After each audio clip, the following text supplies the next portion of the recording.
This video is brought to you by Law Excellence IAS Academy. కేసులు conversion rate పెరగాలంటే ఒక IO ఏ విధంగా procedure చేయాలి, ప్రాపర్ ఇన్వెస్టిగేషన్ ఎలా చేయాలి? Sir in the earlies of 1986 దాంట్లో కాంటెంట్స్ ఏంటంటే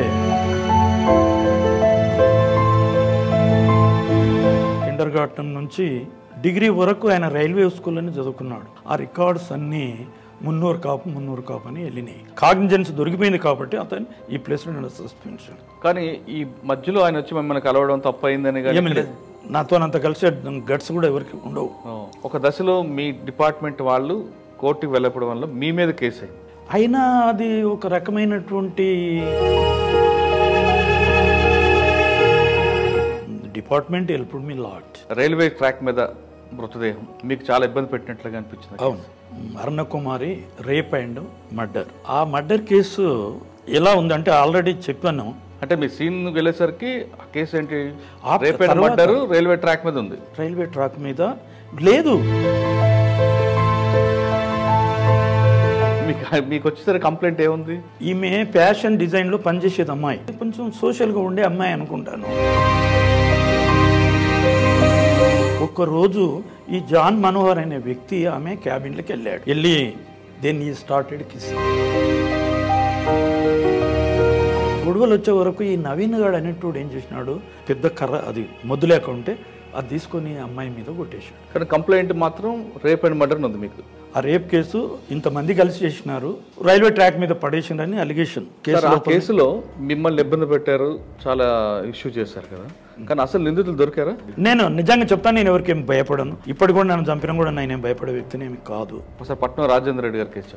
ఇప్పుడు పట్నం రాజేందర్ రెడ్డి అనే వ్యక్తి టీడీపీ క్యాండిడేట్స్, వీళ్ళు ఈ ఎస్సీలు ఎస్టీలు బీసీలు అందరు పదురుకొని ఈయన్ని ఎప్పుడన్నా చంపాలనేటటువంటిది ఎప్పటి నుంచో కాసుకొని ఉన్నారట. అందరూ విలేజ్లో అందరు కలిసి గుంపు కూడా ఆయనను ముక్కలు నరికించారు.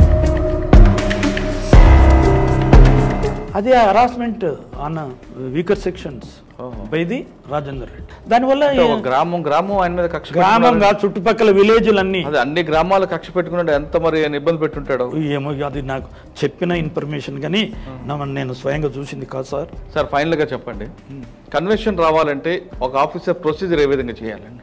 అక్యూజ్డ్కు ఉన్న అలవాట్లు ఏమిటి మనం మొదలు దాన్ని అబ్జర్వ్ చేయాలి.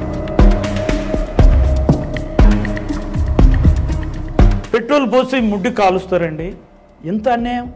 ఇప్పుడు స్టూవార్డ్ పూరపు క్రిమినల్స్ ఉన్నారు, పత్తినారు ఉన్నారు. వాళ్ళు నిజంగా చెప్తున్నాను, ఎంత కొట్టినా చెప్పరు, చీల్చినా చెప్పరు, మేకులు కొట్టినా చెప్పరు, ఎన్ని చేసినా చెప్పరండి. వాళ్ళంత ప్రొఫెషనల్స్. నేనేమన్నానండి, ఇంత దౌర్జన్యాలు అక్కర్లేదు, ఒక న్యాయానికి పోలీస్ డిపార్ట్మెంట్ అంటారు. వాని ముంగల వాళ్ళ అమ్మది సీర ఇప్పాలి సార్ అని నేను చెప్పాను. తప్పు కదా సార్?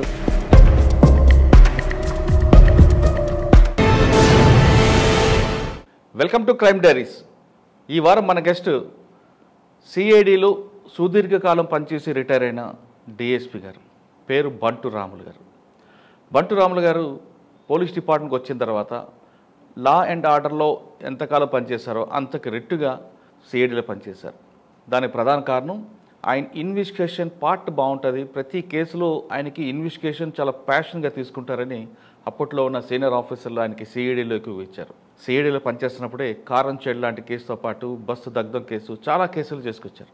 అయితే పార్ట్ 1లో ఆయన సిఐడిలో కొంతవరకు సబ్జెక్ట్ డిస్కస్ చేశారు, కానీ ఆయన రికార్డ్ చూస్తే సిఐడిలోనే దాదాపు 4-5 మర్డర్ కేసులు, దాదాపు 7-8 కిడ్నాప్ కేసులు ట్రేస్ అవుట్ చేశారు.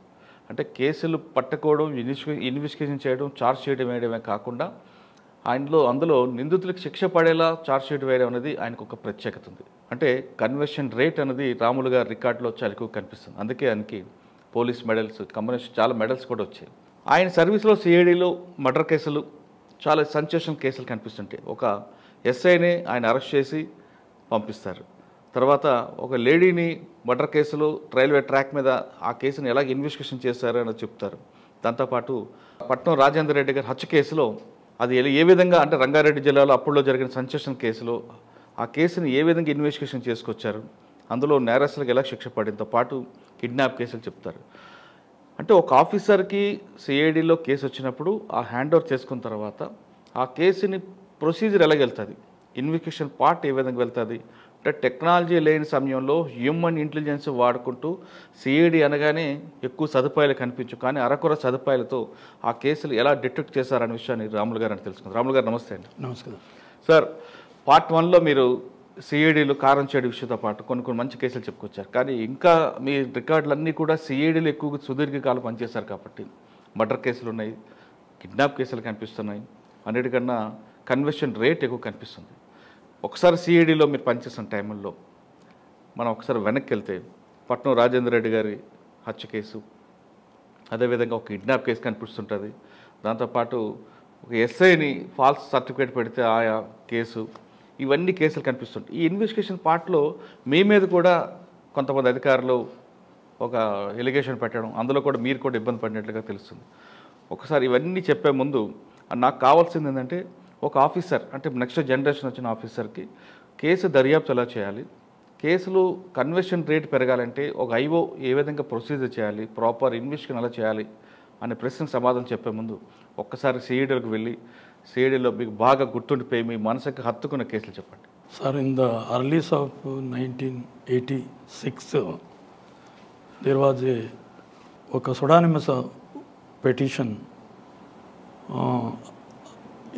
దాంట్లో కాంటెంట్స్ ఏంటంటే, ఒక మున్నూరు కాపు అని M Dayanand, resident of Lalaguda railway quarters, అతని ఏం చేశాడు అంటే ఫింగర్ ప్రింట్ బ్యూరో సిఐడి అండర్లోనే ఉండేది, దానికి ఒక డైరెక్టర్ కూడా ఉంటారు. ఆ డైరెక్టర్ అండర్లో ఒక రిక్రూట్మెంటు ఫింగర్ ప్రింట్ సబ్ ఇన్స్పెక్టర్ది రిక్రూట్మెంట్ జరిగింది. ఆ రిక్రూట్మెంట్ లోపల ఇతను ఏం చేశాడో నోటిఫికేషన్ చూసుకొని ఈజీగా దొరకలేని బీసీ, అసలు యాక్చువల్లీ బీసీ మున్నూరు కాపు, కానీ ఎస్టీలు అయితే వేకెన్సీ ఉన్నట్టుగా ఉంది, దాంట్లో అవైలబుల్ నాకు తప్పకుండా దొరుకుతుందనే ఉద్దేశంతో ఒక ఎస్టీ క్యాస్ట్ సర్టిఫికెట్ సంపాదించుకున్నాడు. ఎనీ మేనేజ్ చేసి సంపాదించుకొని దాన్ని on the production of the false caste certificate ఈ appointed as assistant sub inspector of police finger prints అయ్యాడు. ఆ దాని మీద అలిగేషన్, ఇప్పుడు సుడానిమస్ అలిగేషన్ వచ్చింది. సో అండ్ సో కొన్నేళ్ల తర్వాత, 8-9 సంవత్సరాల తర్వాత ఆయన మీద పిటిషన్ వచ్చేసింది. ఆ పిటిషన్ నాకు అప్పుడు డీజీ గారు నాకు ఎండోర్స్ చేశారు. చేస్తే దాన్ని నేను బాగా తరోగా వెళ్ళి దీన్ని ఏ విధంగా మనము డిటెక్ట్ చేయాలనే ఉద్దేశంతో దాన్ని మనము టేకప్ చేసి దాన్ని ఇన్వెస్టిగేషన్ ఎంక్వైరీ స్టార్ట్ చేశాను. ప్రిలిమినరీ ఎంక్వైరీ అంటారు సిఐడిలో. ఆ ప్రిలిమినరీ ఎంక్వైరీ చేసి మొట్టమొదలు ఆయన ఎడ్యుకేషనల్ సర్టిఫికేట్స్, ఆయన ఎక్కడ పుట్టాడు, ఎక్కడ పెరిగాడు, అవన్నీ చూసుకుంటాం. చూసుకున్న తర్వాత అతన్ని డిటెక్ట్ చేయాలంటే ఓవరాల్గా చెప్తే అది పిటిషనే యునానిమస్ పిటిషన్, దాన్ని మనం బేస్ చేసుకోలేము. అయినా however I have conducted investigation on the desires of DG. అదే పిటిషన్ పక్కన కావచ్చు, కానీ చేయాలని చెప్పి మా డీజీ గారి మా యొక్క ఆఫీసర్ ఆర్డర్ ప్రకారంగా పోయాను. పోయిన తర్వాత మొట్టమొదలు ఆయన ఎక్కడెక్కడ చదువుకున్నాడు రికార్డ్స్ ఫ్రమ్ ది కిండర్ గార్టెన్ నుంచి డిగ్రీ వరకు ఆయన రైల్వే స్కూల్లోనే చదువుకున్నాడు. మన Mettuguda in between Tarnaka and Mettuguda, Lalaguda railway. వాళ్ళ ఫాదర్ రైల్వే ఇంజన్ డ్రైవర్. వాళ్ళకి 2-3 అన్నదమ్ములు కూడా ఉన్నారు. శ్యామ్ సుందర్ ఏదో పేరు ఉన్నట్టున్నది అన్న. ఆయన కూడా రైల్వేలో పనిచేస్తాడు, తండ్రి వ్యాన్లోనే పనిచేస్తాడు. ఇతని మాత్రం చదువుకొని, ఇతనికి తెలియకుండానే, అంటే ఎడ్యుకేషన్ చెప్పిన తర్వాత చెప్తాను ఇది, ఆయన ఎడ్యుకేషన్ అన్నీ తీసిన తర్వాత అతని పిల్లలది కూడా 2 బిడ్డలు కొడుకులు ఉన్నారు. వాళ్ళు చిన్నమయ్య స్కూల్లో కూడా చదువు, వాళ్ళ పిల్లలది కూడా. ఆ రికార్డ్స్ అన్నీ మున్నూరు కాపు అని వెళ్ళినాయి. తర్వాత రెండవ యాంగిల్, అతని పేరెంట్స్ను, వాళ్ళ ఇంటి వాళ్ళను ఎంక్వైరీ చేయాలి. వాళ్ళది కూడా స్టేట్మెంట్స్ అన్నీ ఫాదర్ది, తల్లిది, అన్నది, వదినది అందరి స్టేట్మెంట్లు రికార్డ్ చేశాను. వాళ్ళు ఏది దాచుకోలేదు. నిజంగానే మేము మున్నూరు కాపాళ్ళము, వాడు ఎందుకు ఆ విధంగా పెట్టుకున్నాడో వాడు మాకు కూడా అగెనిస్ట్గానే ఉన్నాడు, ప్రతిదానికి మమ్మల్ని కూడా తల్లిదండ్రులను కూడా కొడతాడని పెద్ద మనుషులు వాళ్ళు ఏడ్చారు. ఏడ్చిన తర్వాత మీరు యాక్షన్ తీసుకోవాలి సార్ వాని మీద, బాగుపడాడు, వాడు పెళ్లి కూడా మమ్మల్ని కాదని చేసుకున్నాడు, వేరే ఉన్నాడు, ఉద్యోగంలో కూడా మేము రిటైర్డ్ అయినా కూడా మాకు ఇంత డబ్బు ఇవ్వడు, అది ఇదని చెప్పి వాళ్ళు అగెనిస్ట్. లోకల్ మళ్ళీ ఇంటి పక్కన ఉన్న వాళ్ళని, ఆ రైల్వేలో కూడా కొంతమంది ఉంటారు ఎవరితో, వాళ్ళ ఫాదర్తో ఉండేవాళ్ళు. ఆయన ఇంజన్ డ్రైవర్, ప్రత్యేక ఏపీకేనంట, ఆయన ఏపీ ఎక్స్ప్రెస్ నడిపేవాడంట. ఆయన డ్రైవర్ కొలీగ్స్ కూడా ఎగ్జామ్ చేస్తే వాళ్ళు కూడా చెప్పారు. మళ్ళీ లోకల్ ఎంక్వైరీ. ఇప్పుడు ఈ ఇన్వెస్టిగేషన్ జరుగుతున్నప్పుడు ఆ కంప్లైంట్కి డౌట్ వచ్చి మీకు కాల్ చేశాడా? ఎవరు చేయరు, వాడు మా దగ్గరనే ఉన్నాడు కదా. అతన్ని ఆయన తెలుసా మా మీద వచ్చింది, తెలిసిపోయి మీద రాలేదా తప్పు అయిపోయిందని? వచ్చుడు అని అంటే తర్వాత వస్తారు. ఇప్పుడు ఏం జరిగేటప్పుడు ప్రిలిమినరీ ఎంక్వైరీ అంటే ఎవరికి సీక్రెట్ గా నడిపిస్తాం, సీక్రెట్ జరిగిందా నడిపిస్తాం. ఆయన నోటీస్ లేదు, లేదు, ఉండదు. School material evidence, oral evidence, documentary evidence వచ్చిన తర్వాతే అక్కడ తెలుస్తుంది.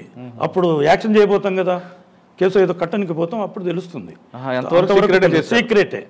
అందుకే మేమేం రాస్తామంటే I caused enquiries, discreet enquiries అని స్టార్ట్ చేస్తాం రిపోర్టే.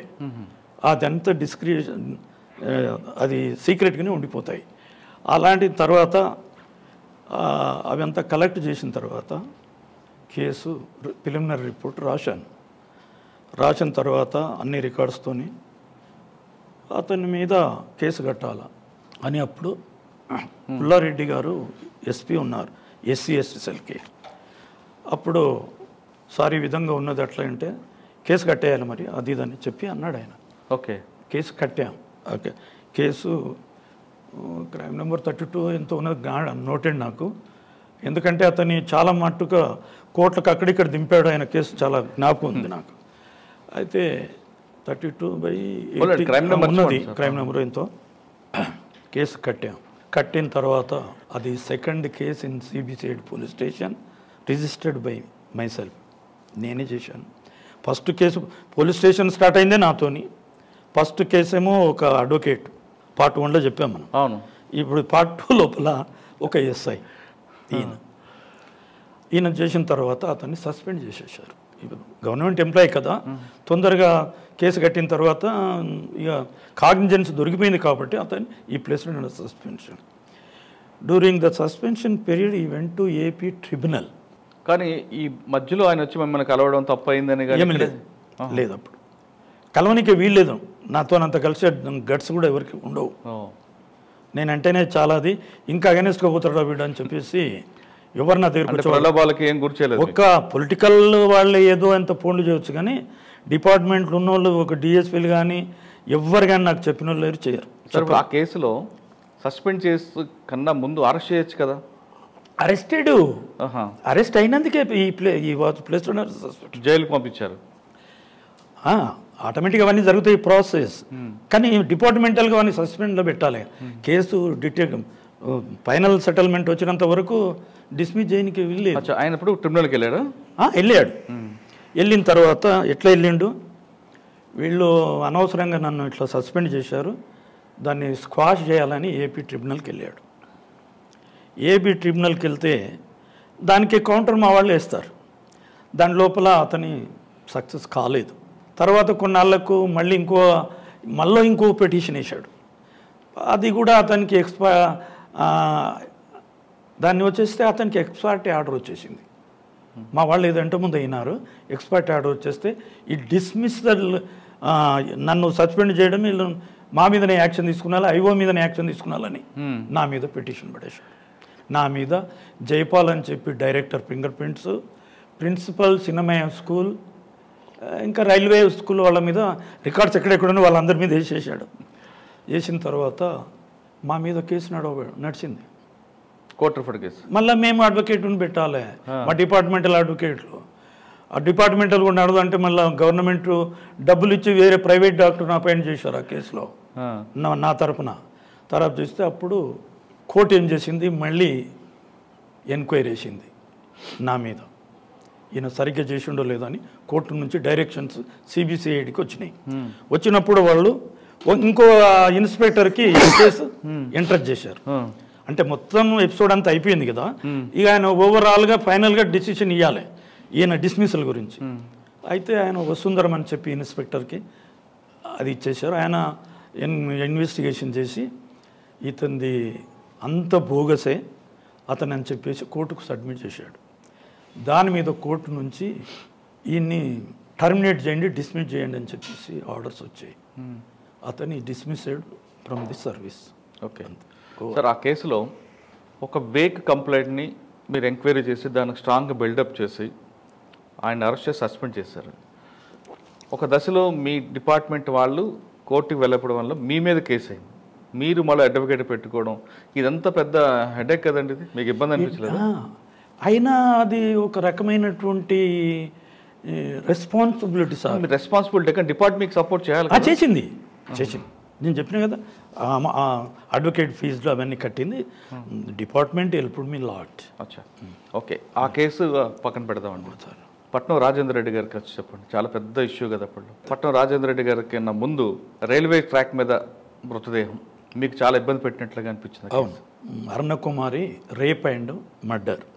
ఆ మర్డర్ కేసు అంటే దగ్గర ఏ పోలీస్ స్టేషన్ లేదు సార్ ఆ కేసు? బుల్లారం రైల్వే స్టేషన్లో. Okay, report Machabollaram. ఆ కేసు ఎలా ఉందంటే ఆల్రెడీ చెప్పాను. అంటే మీ సీన్ వెళ్ళేసరికి ఆ కేసు ఏంటి, rape and murder railway track మీద ఉంది. రైల్వే ట్రాక్ మీద లేదు, అక్కడ మాకు సిఐడికి అంత మటాస్ అయిన తర్వాత సిఐడికి వస్తాయి సార్ ఎవిడెన్స్. మీకు వచ్చేసరికి కంప్లైంట్ ఏముంది, ఏమని ఉంది అని అంటే, in the year 1995 scheduled caste welfare association అని హైదరాబాద్లో ఒకటి ఉండేది. వాళ్ళు ఎస్సీలు కాబట్టి వాళ్ళ అక్కడికి రిప్రజెంటేషన్ పంపారు. వాళ్ళు in turn forwarded the same petition to the CID. In turn the case was interested to me for enquiry and report. దాన్ని నాకు ఇచ్చిన తర్వాత నేను ఏం చేశానంటే ఇమ్మీడియట్గా ఒక మెసేజ్ రైల్వే ఎస్పీకి పెట్టాను. అప్పుడు 15/6/1995 మీకు వచ్చిన కంప్లైంట్ ఏముందండి అందులో? రమణ్ లోపల రమణ కుమారి కదా, అరుణకుమారి. ఈమె ఫ్యాషన్ డిజైన్లో పనిచేసేది అమ్మాయి. చేసి అక్కడ ప్రిన్సిపల్ మొదలు సిడిఆర్ హాస్పిటల్లో ఈమె రిసెప్షనిస్ట్గా పనిచేసే వ్యక్తి. అయితే అతనికి అక్కడ ల్యాబ్లో వాళ్ళంతా ఫ్రెండ్స్లు ఎక్కువ ఉన్నారు. ఉంటే ఏమైపోయింది, వీళ్ళందరితో నుండి కొంచెం సోషల్గా ఉండే అమ్మాయి అనుకుంటాను. అక్కడ జరుగుతుంటే ఏమైపోయిందంటే ఒకరోజు ఒక జాన్ మనోహర్ అని చెప్పేసి ఒక టెక్నీషియన్ ఈమె రూమ్లో ఉన్నప్పుడు ఆ అమ్మాయి కూడా ల్యాబ్కి వచ్చిందని స్టేట్మెంట్ నాకు వచ్చింది. నా ఇన్వెస్టిగేషన్లో తేలింది అది. అయిన తర్వాత అక్కడ ఏమని చెప్పిండ్రు అని అంటే, ఎవిడెన్స్ అంటే నేను విట్నెస్ను కలెక్ట్ చేసేటప్పుడు వాళ్ళు చెప్పింది ఏంటంటే, ఆ అమ్మాయి అందరితో సోషల్గా ఉండేది. ఒక్కరోజు ఈ జాన్ మనోహర్ అనే వ్యక్తి ఆమె క్యాబిన్లోకి వెళ్ళి ఒక వండర్ఫుల్ గుడ్ న్యూస్ నీకు చెప్తాను, నువ్వు కళ్ళు మూసుకో అన్నాడు అని. అంటే ఆ అమ్మాయి friendly accordingly closed her eyes. Then he started kissing start చేశాడు. కిస్సింగ్ స్టార్ట్ చేసే వరకు అమ్మాయి కోపం వచ్చి చెంపల మీద కొట్టింది, బాగా కొట్టేసింది. కొట్టి మళ్ళీ హెడ్ ఆఫ్ ది హాస్పిటల్కు రిపోర్ట్ చేసింది డిపార్ట్మెంట్. చేసినప్పుడు ఏమైపోయింది అని అంటే, అక్కడ మేనేజ్మెంట్ ఏం చేసింది, యూజ్లెస్ఫుల్గా ఉన్నావు నువ్వు అట్లా ఇట్లా అని చెప్పేసి, వీడు ల్యాబుల్ని పని చేయకూడదు అట్లా ఇట్లా అని చెప్పి వీడిని అక్కడ నుంచి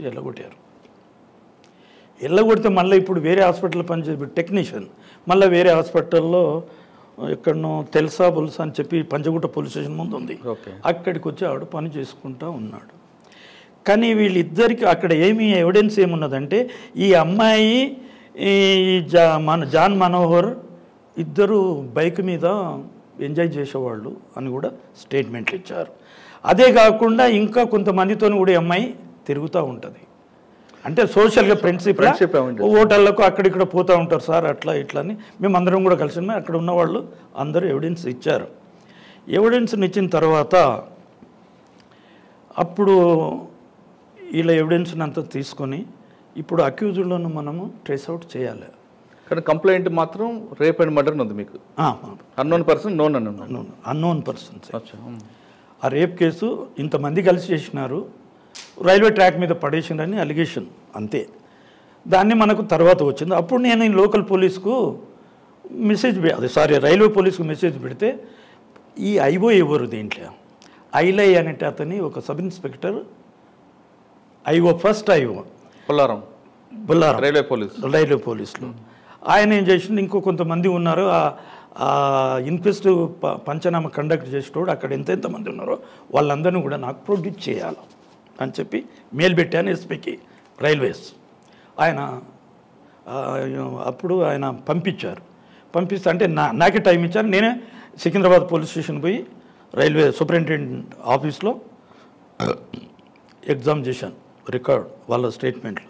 అందరూ ఇంప్రాపర్ ఎవిడెన్స్ దిగవు, ఒక్కటన్నా ప్రాపర్ లైన్గా లేవు. చేసేది అడిగిన క్వశ్చన్కు డిఫరెంట్గా నువ్వేం చేస్తున్నావు అని అంటే నోరు తెరవడం. ఇది పద్ధతి కాదు, ఇది ప్రొసీజరల్గా లేదు, మీరు చేసింది ఏమిటి, అంత గెలిబిలి స్టేట్మెంట్లు, కన్ఫ్యూజ్డ్ స్టేట్మెంట్స్ వాళ్ళు ఇచ్చారు. వాళ్ళు ఇచ్చిన తర్వాత అక్కడ రైల్వే పోలీసులు ఫస్ట్ సీన్ ఆఫ్ అఫెన్స్కి వెళ్ళినప్పుడు అక్కడ ఏం స్విచ్ చేశారు వాళ్ళు? ఎక్కడ ఉన్నది సీన్ ఆఫ్ అఫెన్స్కు అక్కడ railway track in between rail పట్టాలు ఆ రాళ్ళ పక్కన ఉంది. ఆ అమ్మాయిని ఏం చేశారు అని అంటే ఒక బట్టలో బాగా కట్టి బాగా కొట్టారు, మూతి పగిలిపోయింది, చెయ్యి వేళ్ళు ఇరిగిపోయినాయి, చెయ్యి తిరిగిపోయింది, బాగా ఒక జంకానమా బెడ్షీట్లకు కట్టేసి ఒక ముద్ద మాదిరిగా పండబెట్టారు ట్రాక్ మీద as per the local evidence. వాళ్ళు ఇన్క్వెస్ట్ కండక్ట్ చేయాలి కదా, చేశారు. అక్కడ ఏమేమి ఉన్నాయి, మీరు ఏమేమి చేసినట్టు ఎవడేమి చెప్పడు. అసలు ఇన్వెస్టిగేషన్ లోపల మీరు ప్రెజెంట్ ఉన్నారా, ఇన్క్వెస్ట్ కండక్ట్ చేసేటప్పుడు, పోస్ట్ మార్టం చేసేటప్పుడు అవైలబుల్ ఉన్నారా, అది కూడా సరిగ్గా చెప్పరు, ఎవరు లేరు, ఏది లేదు. వీళ్ళదంతా టోటల్గా I came to A conclusion that this is a case of superficial. వీళ్ళ లెవెల్లో పోలీస్ లెవెల్లో ఇది సూపర్ఫిషియల్ జరిగిపోయింది. కాబట్టి ఇక నేనే స్వయంగానే నా మెథడ్ను అడాప్ట్ చేయాలని చెప్పేసి చక్కగా వాళ్ళ తల్లి పోస్టల్ డిపార్ట్మెంట్లో పనిచేస్తుంది, ఆమె దగ్గరికి వెళ్ళాను. ఎవరు? డిసీజెడ్ తల్లి. ఆమె దగ్గరికి వెళ్తే ఆమె అంత స్టోరీ చెప్పేసింది. సార్ మా అమ్మాయి సోషల్ చాలా క్లెవర్ అమ్మాయి, చాలా ఎప్పుడూ మాకు నా భర్త చనిపోయాడు, వాళ్ళ భర్త పేరు మురారి అది ఉన్నది, వాళ్ళ భావనేమో గుంతకల్ లోపల డిప్టీ జనరల్ మేనేజర్ పుల్లయ్య అని చెప్పేసి ఇట్లా అలా కథ అంతా చెప్పింది. చెప్పిన తర్వాత ఆమెకు ఒక పెద్ద బిడ్డ ఉన్నది, ఈమె ఉంది. ఆ పెద్ద బిడ్డ పేరు పద్మకుమారి ఉన్నట్టుంది, ఈమెనేమో అరుణ. ఈ ఇద్దరు పిల్లలు ప్రైవేట్లలో జాబులు చేస్తూనే ఉన్నారు. మొగడు చచ్చిపోయినాక ఆమె చేస్తున్నది, మంచిగా బతుకుతున్నారు ఆడపిల్లలు పెట్టుకొని. ఎక్కడ? బుల్లారము రైల్వే స్టేషన్కి ఆడొక మందిరం ఉన్నది సార్, అక్కడ పెద్ద మందిరం ఉంటుంది. రాజనరసింహ ఉండేవాడు ఇంతకుముందు అక్కడ ఇల్లు. అక్కడ మన పోస్టల్ డిపార్ట్మెంట్ క్వార్టర్స్ ఉన్నాయి, అందులో ఉండేవాళ్ళు. బొల్లారం బ్రిడ్జ్ పక్కన అయ్యప్ప స్వామి టెంపుల్ ఉంటుంది. రైట్ అలా ఆ కాలనీలో పోస్టల్ కాలనీ ఉన్నది, అక్కడ ఆమె కాలనీ అలాట్మెంట్ చేశారు, అందులో ఉన్నారు. అట్లనే ఉంటే అప్పుడు ఆమె ఏం చెప్పింది, ఇట్లా ఆమె ఫ్రెండ్స్ కూడా వచ్చేవాళ్ళు, వాళ్ళందరూ వచ్చి మేము అనుకున్నాం ఫ్రెండ్స్ కదా అనుకున్నాను సార్, మేము అట్లా ఇట్లా అనుకున్నాము.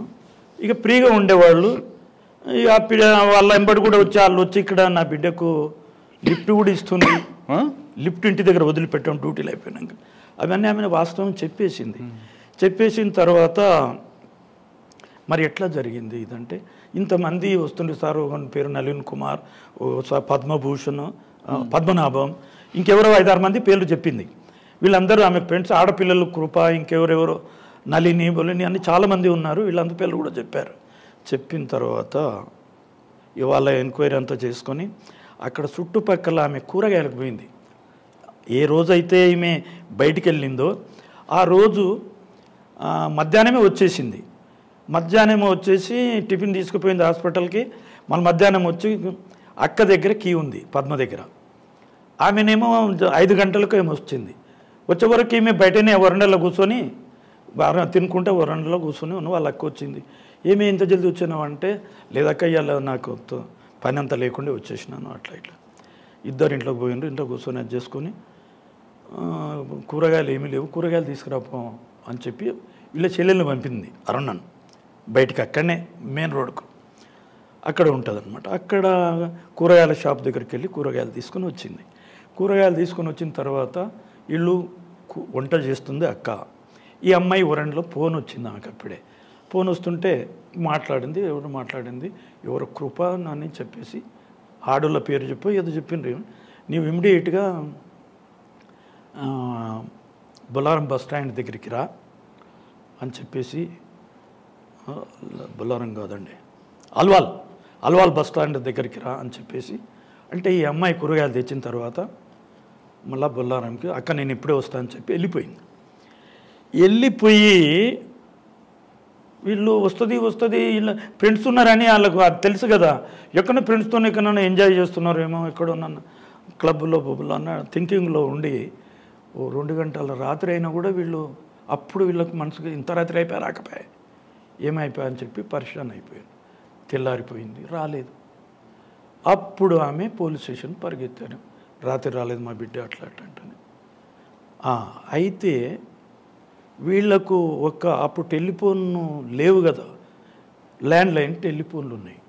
మరి మొబైల్ ఫోన్ ఉందంటున్నారు, వచ్చిందంటున్నారు కదా. ఎక్కడి ఫోన్ మాట్లాడుతుంది అని అన్నారు. ఆమె అమ్మాయి దగ్గర ఉంది, ఇంట్లో లేదు. అమ్మాయి దగ్గర మొబైల్ ఫోన్ ఉంది. వాళ్ళ ఇంట్లో ల్యాండ్ ఫోన్ లేదు. అప్పుడు కొత్త వెళ్ళినాయి అప్పుడు అనుకుంటాను. అప్పుడు కూడా తక్కువ, అవి చాలామంది దగ్గర లేవు, డబ్బులు ఉన్న వాళ్ళ దగ్గరనే ఉంటాయి అవి.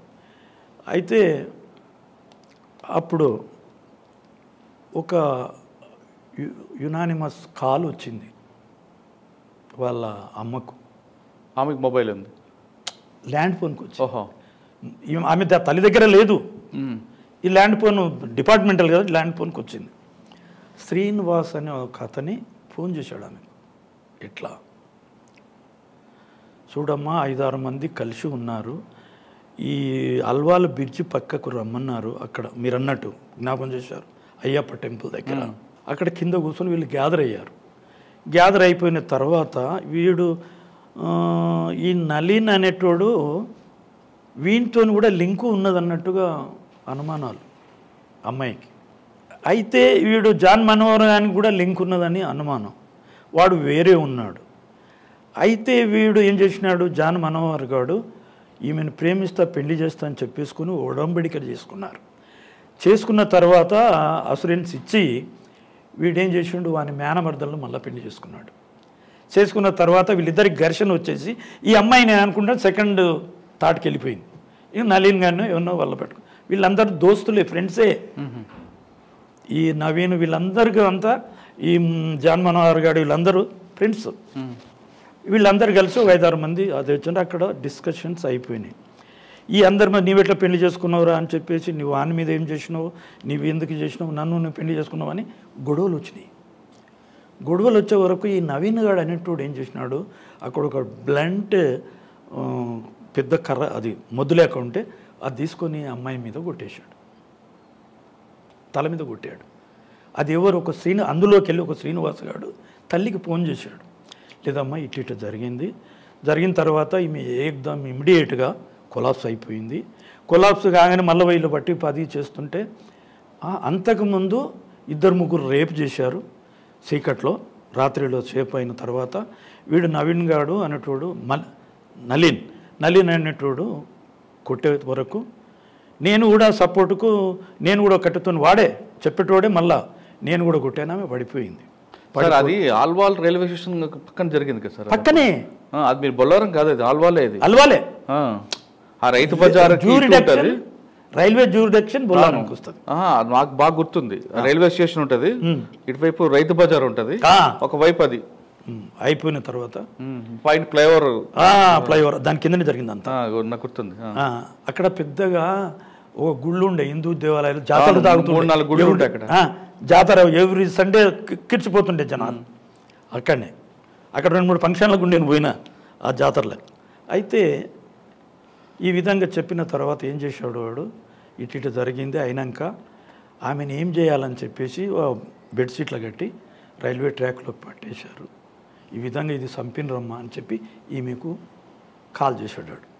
కాల్ చేయగానే ఆమె పోలీస్ స్టేషన్ పరిగెత్తిన తర్వాత అక్కడ కేసు వాళ్ళంతా చేసిన పంచనామా, పోలీస్ లోకల్ ఎంక్వైరీ ఆ విధంగా జరిగిపోయింది. నాదేం జరగాల అయిన తర్వాత ఆమె ఎవిడెన్స్ని పట్టుకొని కూరగాయల యజమాని కూడా ఎంక్వైరీ చేశాను. ఆ గుడి దగ్గర పూజారులు వాళ్ళంతా పండుకున్నారు, మాకేం తెలియదు సార్ అన్నారు. ఈ కూరగాయలకు వచ్చినోడు మాత్రం వచ్చింది సార్, తీసుకొని పోయింది అది ఇది అని చెప్పి వాడు చెప్పాడు. చెప్పిన తర్వాత నేను ఇక చక్కగా పుల్లయ్య దగ్గరికి పిలిపించాను.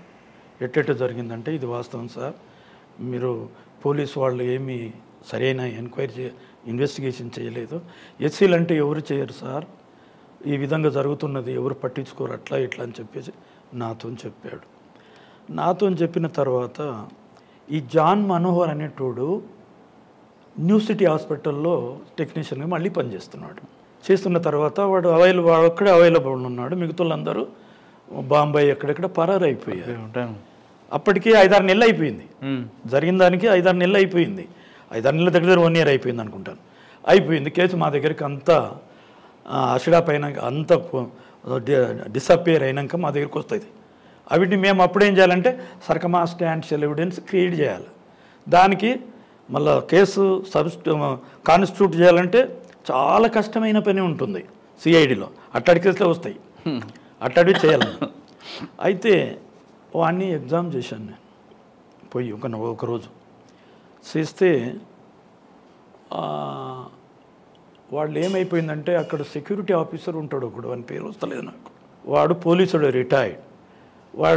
వాళ్ళని ఎగ్జామ్ చేయాలంటే వాడిని పర్మిషన్ తీసుకున్నారు, వాడేమో మేనేజర్ తెలుసుకోవాలి. ఇవన్నీ అయిపోయాక వాళ్ళ దగ్గరికి పోతే ఎంక్వైరీ చేశాను.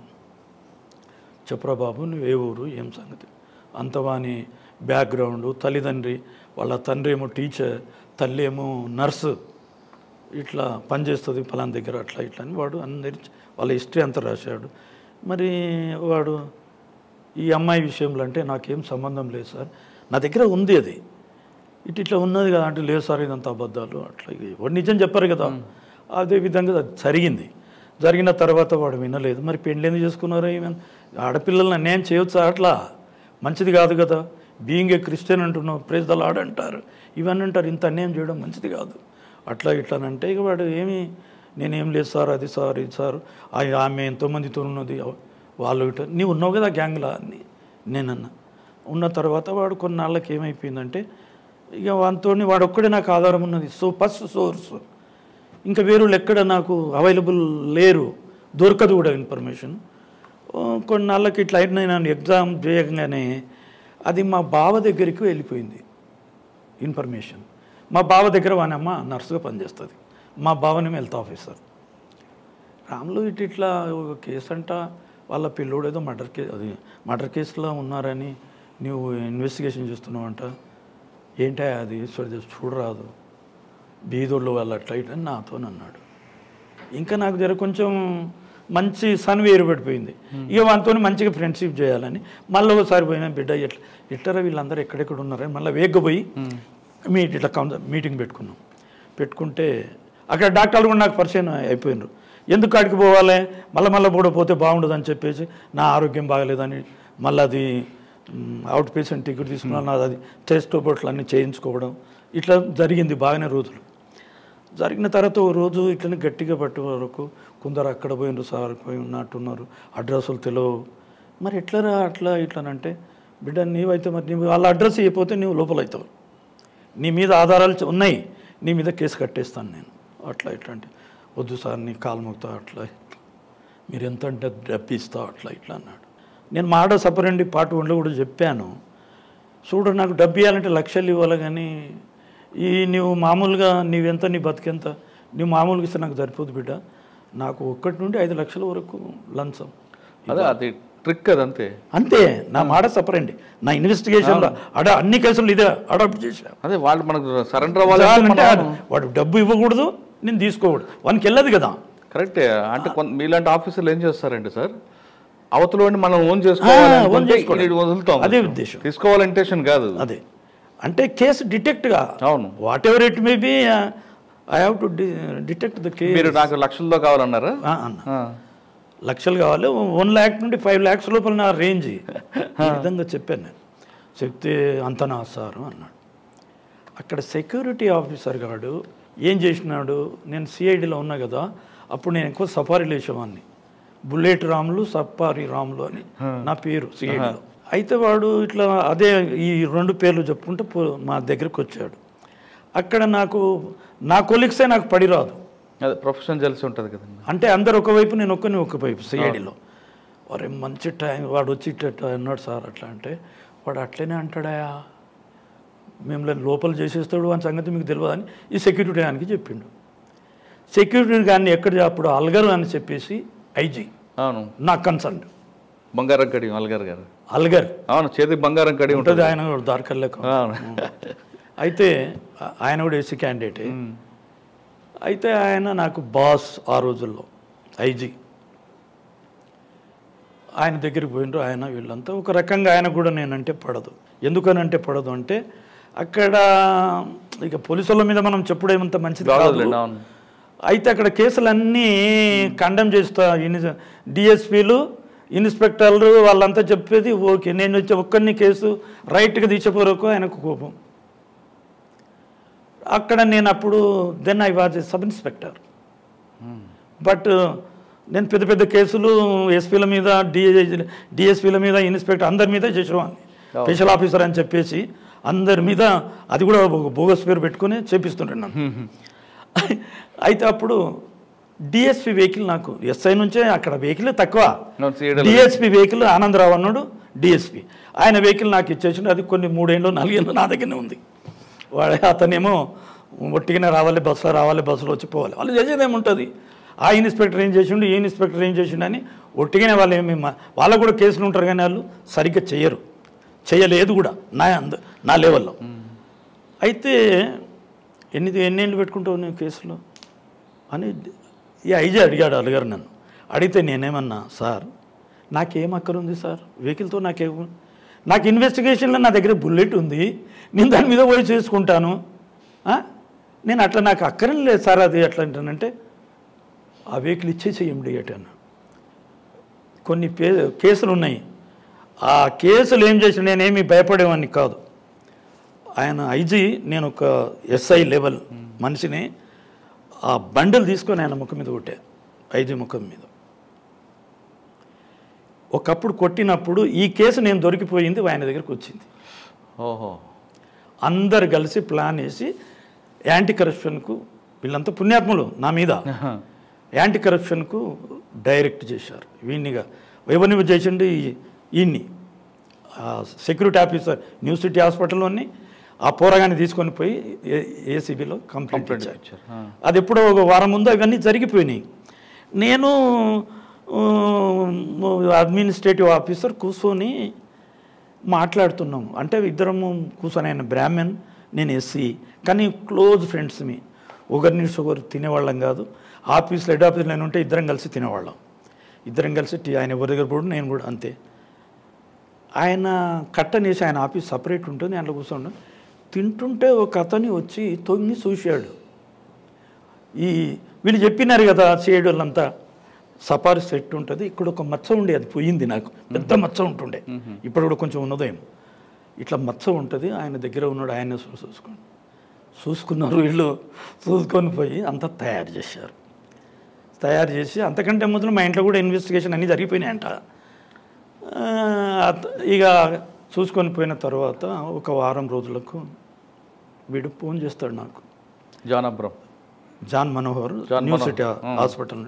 సార్, బాంబే నుంచి అక్కడ బయటకు వెళ్ళంతా 4 వచ్చేస్తున్నారు, మీరు 6 గంటల వరకు వచ్చేయండి సార్ అని నన్ను అన్నాడు. ఇక బుల్లెట్ వేసుకొని డర్రన్న పోతే బీప్ ప్రైస్ పెట్టుకొని పోయే వరకు డాక్టర్ చెక్ చేస్తారు కదా, కన్సల్టెన్సీ రూమ్ నెంబర్ 3 అరేంజ్ చేశారు. అందులో ఊదుబత్తీలు అవి మంచిగా పెట్టింది. ఎవరు డాక్టర్లు లేరు. ఇట్లా చేరేసి నాకు చేరేసి ఇక ఆఫీసర్ని కదా మంచిగా మర్యాద చేస్తారు. అంటే చేస్తే నేను మంచిగా కూర్చుంటే ఏం బిడ్డ ఎట్లా ఎక్కడున్నారో వాళ్ళంటే వస్తారు సార్, మరి తొందరగా వెళ్ళిపోయిరా అంటే నేను పిలిపిస్తావు సార్. వచ్చినాక ఇక్కడ నేనేమో చైర్ మీద కూర్చున్నా, డాక్టర్ పేషెంట్లు కూర్చుంటారు కదా స్టూలు, వాడిని అట్లా కూర్చొని పెట్టుకొని ఇట్లా దగ్గరనే ఇట్లా కూర్చొని జత పట్టుకొని కూర్చోబెట్టాను మంచిగా. వానితో నాకు చాలా పని ఉంది కదా, వాడిని చాలా ప్రేమ చేసిన. ఇద్దరం పోయి టీ తాగడము, టిఫిన్లు చేయడం ఇవన్నీ జరుగుతుండే. ఇవన్నీ చేశాను. చేసిన తర్వాత అప్పుడు ఏం చేశాడు, సార్ డబ్బులు తెచ్చాను సార్. అంత డబ్బు ఎక్కడికి వెళ్ళి ఇంత తొందరగా వస్తుంది రా బాబు? లేదు తెచ్చాను సార్ అంటానండి అన్నాడు. తెచ్చానని చెప్పేసి ఇట్లా దగ్గర వాడు ఇట్లా కుడి చేతితో ఇట్లా పట్టుకుని ఉన్నట్టున్నాడు. నేను ఇట్లా అది బ్రీఫ్ కేసు ఆయన కేసు స్టేట్మెంట్లు రికార్డ్ చేయాలి కదా, పేపర్లు తీయాలని కన్సర్న్ ఫైల్ ఇట్లా అన్నా. ఇట్లా అంటే ఇట్లా తెలుసుకుంటుంది అది ఆటోమేటిక్. ఇప్పుడు అది కోర్టులోనే ఉన్నది, తెచ్చుకోలే ఇంకా. అయితే అది లేచి ఇట్లా తీస్తున్నా కిందికి, ఇట్లా మీది కానీ మీది ఫైళ్ళు కింది ఇట్లా లాగుతున్నా. సార్ డబ్బు అంటని చెప్పి ఆ కట్ట దస్తులో కట్టడం ఇట్లా పెట్టాడు, కార్నర్ మీద పెట్టాడు, right corner of brief case. పెట్టంగానే నాకు కోపం వచ్చేసి లేచి వాడు ఇట్లా పెట్టి ఇట్లా పరిగెత్తున్నా గల్ల పట్టుకున్నట్టుకెళ్ళి, అరే అవలగాడ ఎందుకురా ఇంత జల్ది నాకు డబ్బు ఇప్పుడు అక్కర్లేదు తర్వాత తీసుకుంటా బిడ్డ నేను అట్లా గుంజుతుంటే ఇంటలేడు చాలా ఫోర్స్ఫుల్గా పరిగెత్తుకొని పోతున్నాడు. నేను ఫోర్స్ఫుల్ 2 చేతులు పెట్టి గల్ల పట్టి గుంజి ఇట్లా పోతుంటే ఆ మూత దగ్గరికి ఇట్లా వెళ్తున్నామో లేదో దొరలు కూర్చున్నారు, నిలబడ్డారు. సెలవు దిక్కు వెంకటరత్నం అని పేరు వచ్చింది ఆ రోజులో నాకు. వెంకటరత్నం ఇన్స్పెక్టర్ ఆ రోజుల్లో. వెంకటరత్నం నా ఎడమ చేయి పట్టేసి అయిపోయాయి. ఎవరు నీవు అంటానే తెలుసు, వాడు ల్యాండ్ ఆర్డర్లు అక్కడిక్కడ పనిచేసేటప్పుడు తెలుసు. ఏం వెంకటరత్నం అంటే నేను యాంటీ కరప్షన్లో పనిచేస్తాను. యాంటీ కరప్షన్ కథ ఇక్కడ ఇంకోటి పట్టిండు, ఇంకోటి 2 పడ్డాడు. ఒకటి ప్రసాదో ఎవరో డిఎస్పి కూడా ఉన్నాడు. వాళ్ళు 2 పట్టుకున్నారు నన్ను. పట్టుకుంటామనగా నేను పడిపోయిన తర్వాత ఏదో ట్రీట్మెంట్లు అవన్నీ చేసి దాన్ని పంచనామా నాదేమీ రాలేదు, అది కూడా వాళ్ళు సాయం చేసిండ్రు అనుకుంటే నా మీద పగుంటే వచ్చామేవి రాలే. వాళ్ళు అనుకుంటే రుద్దేవాళ్ళు నా దాని మీద పడ్డది కదా. చాలా మందికి ఇట్లా కూడా పోలీసులు అన్యాయాలు జరుగుతాయి, కానీ దేవుడు అది జరగనివ్వలేదండి. నాకు దేవుడే సాయం చేశాడు. యాంటీ కరప్షన్లో ఆ పని చేయలేదు. నాకు నా పని కొందరికి నచ్చిన వాళ్ళు కూడా ఉంటారు కదా ఇన్స్పెక్టర్ల లోపల. వెంకటరత్నం కూడా నచ్చిందేమో, అతనే బలవంతంగా ఫింగర్ ప్రింట్ తీసుకోలేదు. నేను స్ప్రో నుండి కోలుకున్న తర్వాత నా చేతులు కలిగితే తెల్ల నీళ్ళే ఉన్నాయి కానీ పింకు రాలేదు. పిన్న తర్వాత ఇమ్మీడియట్ అరెస్ట్. ఎంత అండి క్యాష్ అది ఇప్పుడు? అది 5 లక్షలు 6 లక్షలు అంతే. ఒక్కొక్క రూపాయి నోట్లు ఇంత కట్టి 5 లక్షలు 5 lakhs ఉందా? లేదు, 1 లక్ష కూడా లేదు, 5,000 ఉన్నది. ట్రాప్ చేయాలన్నట్టు ఉద్దేశం. అంత డబ్బు అడికలు తెస్తారు సార్. అది కూడా అది పోరుగో అవుతుంది. కేసు అయితే అది పొండవేయడం కచ్చరకుండీలో పడేస్తారు, కోర్టులో అయిపోతాయి. అందుకోసం వాళ్ళు పోలీసులు కదా చాకచక్యంగా చేశారు. చేసిన తర్వాత నన్ను అరెస్ట్ అన్నారు. అరెస్ట్ అయినాక కొండపోయినరు, బెయిల్ మీద రిలీజ్ చేశారు. బెయిల్ మీద చేస్తే అప్పుడు ప్రసాదరావు అని ఉండే ఐజీ, ఆయనను చూడు సార్ మీరు జైలుకి వెళ్ళారు కదా. నేను జైలుకి వెళ్ళలే, బెయిల్ మీద ఇచ్చారా? అప్పుడు పర్సనల్ బెయిల్ ఇచ్చేవాళ్ళు. బెయిల్ మీద నన్ను అంటే అప్పుడు లేదు, అరెస్ట్లో లేవు, ఉన్నాయి. అరెస్ట్ చేస్తారు, బెయిల్ మనకి ఓన్ బెయిల్ మీద ఇస్తారు, పర్సనల్ బెయిల్ మీదనే బౌండరీ తీసుకుంటారు. నీవు ఎక్కడ పోకుండా అది కావాలి ఇది కావాలి. ఇమీడియట్గా నన్ను సస్పెండ్ చేస్తారు కదా. కేసు ఎప్పుడైంది I was placed suspension in CBCID. 3 ఏళ్ళు ఉన్నా సస్పెన్షన్లో. అప్పుడు ఈ కేసు స్టార్ట్ అయ్యి అప్పుడు చెప్పాను నేను, ఆయన కాళ్ళు పట్టుకొని ప్రసాదరావు గారి పేరు దాంట్లో ఇవ్వకండి సార్, పేపర్లు మాత్రమే ఇవ్వకండి. పేపర్లు ఇచ్చేవాళ్ళు ఇమ్మీడియట్గా. పేపర్లు ఇవ్వకండి సార్, మా అమ్మ నన్ను ఒక్కటే కొడుకుని అల్లారుముద్దుగా పెంచుకుంది, మా అమ్మకి ఇట్లాంటివి నచ్చవు, మేము బీదోళ్ళమైనా కూడా ఇట్లాంటి దాంట్లో లేదు సార్, మా అమ్మ చచ్చిపోతుంది, మీరు ఇంటికి కూడా పోతారేమో, తెలుసు కదా అప్పటికి నాకు ఏమేమి జరుగుతాయి, మీరు ఇంటికి కూడా పోతారు, అది జరగనివ్వకుండా. అప్పుడు ఆయన అన్నాడు, నీ ఇంట్లో ఏమన్నదా బూడిదే అన్నాడు. అది అనుకొని ఆ తర్వాత ఇది చెప్పినా కూడా అందులో తర్వాత అసెంబ్లీ సెషన్ స్టార్ట్ అయింది. అప్పుడు ఆపోజిషన్ పార్టీ వాళ్ళు లేవనెత్తారు, సిబిసిఐడిలో కూడా దొంగ ఇన్స్పెక్టర్స్ ఉన్నారు ఈ విధంగానే నా మీద. అంటే నేను ఒక్కనే దొరకబడ్డా కాబట్టి గెస్టెడ్ ఆఫీసర్ లెవెల్లో కూడా జరుగుతున్నాయి అట్లా ఇట్లా అని చెప్పి క్వశ్చన్ లేవదీశారు. బీజేపీలు తీసిండ్రో ఎవరో తీసినట్టున్నారు. అయితే కాంగ్రెస్ వాళ్ళు అప్పుడు టీడీపీ గవర్నమెంటే. అయితే అప్పుడు ఏం చేసిండ్రు మా వాళ్ళు, యాంటీ కరప్షన్లో వీడు అలాగాడు మళ్ళీ ఏమన్నా చేసుకోగలడు అది ఇదని నాది బంటు అని మార్చి ఒట్టిగా రాములు అని అసెంబ్లీలో చెప్పేశారు. ఇక వాళ్ళు సాటిస్ఫై అయిపోయినారు. ఆయన అరెస్ట్ అయిపోయిండు, అండర్ సస్పెన్షన్లో ఉన్నాడు, డిస్మిస్ కూడా అయిపోతున్నాడు అని చెప్పేసి అసెంబ్లీలో మన డిపార్ట్మెంట్ నుంచి అనౌన్స్మెంట్ చేపించారు అసెంబ్లీలో. అదట అయిపోయింది. అయిపోయిన తర్వాత అప్పుడు ఆ కేసు అయిన తర్వాత ఈ విధంగా అన్నీ చేసినాక వీళ్ళను మొత్తం మళ్ళీ ఇవంతా ఫ్యాక్ట్ మీకు చెప్పాను కదా, అదంతా తయారు చేసుకొని అంతా రెడీ ఉన్నది. ఇక వీళ్ళను అరెస్ట్ చేయాలా, వీళ్ళు ఎవరు లేరు, ఒట్టిదే బోగస్. తర్వాత కేసు కడదాం అట్లా ఇట్లా అని చెప్పేసి రిపోర్ట్ మళ్ళీ సబ్మిట్ చేశాను. సబ్మిట్ చేసే వరకు ఇక నన్నేమో సస్పెండ్ చేశారు. కేసు అదే అషప్ అయిపోయింది.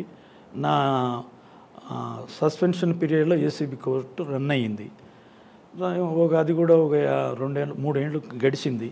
అండర్ సస్పెన్షన్లోనే ఉన్నాను. ఫైనల్గా 330 ఏదో సెక్షన్ ఉంటుందండి, ఇప్పుడు జ్ఞాపకం వస్తలేదు, సిఆర్పిసి. దాని కింద పర్సనల్గా జడ్జి మనల్ని ఒంటరిగా ఆయన యాంటీ రూమ్లోకి ఛాంబర్ కూడా యాంటీ రూమ్లో పిలుచుకొని స్టేట్మెంట్ రికార్డ్ చేస్తారు. చేశాడు.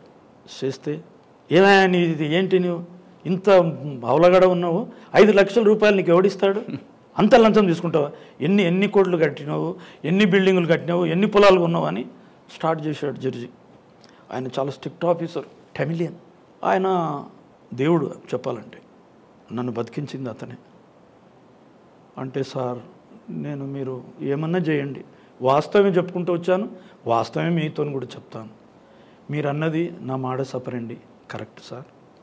ఎందుకంటే ఓ కేసును ఆ అక్యూజ్డ్ పార్టీని నా వైపు మార్చుకుంటేనే నన్ను నమ్ముతారు, అప్పుడే కేసు డిటెక్ట్ అవుతుంది. ఆ యాంగిల్ అని నేను అన్ని కేసులు 100% డిటెక్ట్ చేసుకుంటూ వచ్చాను సార్. ఈ కేసులో నాకు ఇది అడ్డు తిరిగింది, నా మాట సపరండి అడ్డు తిరిగింది.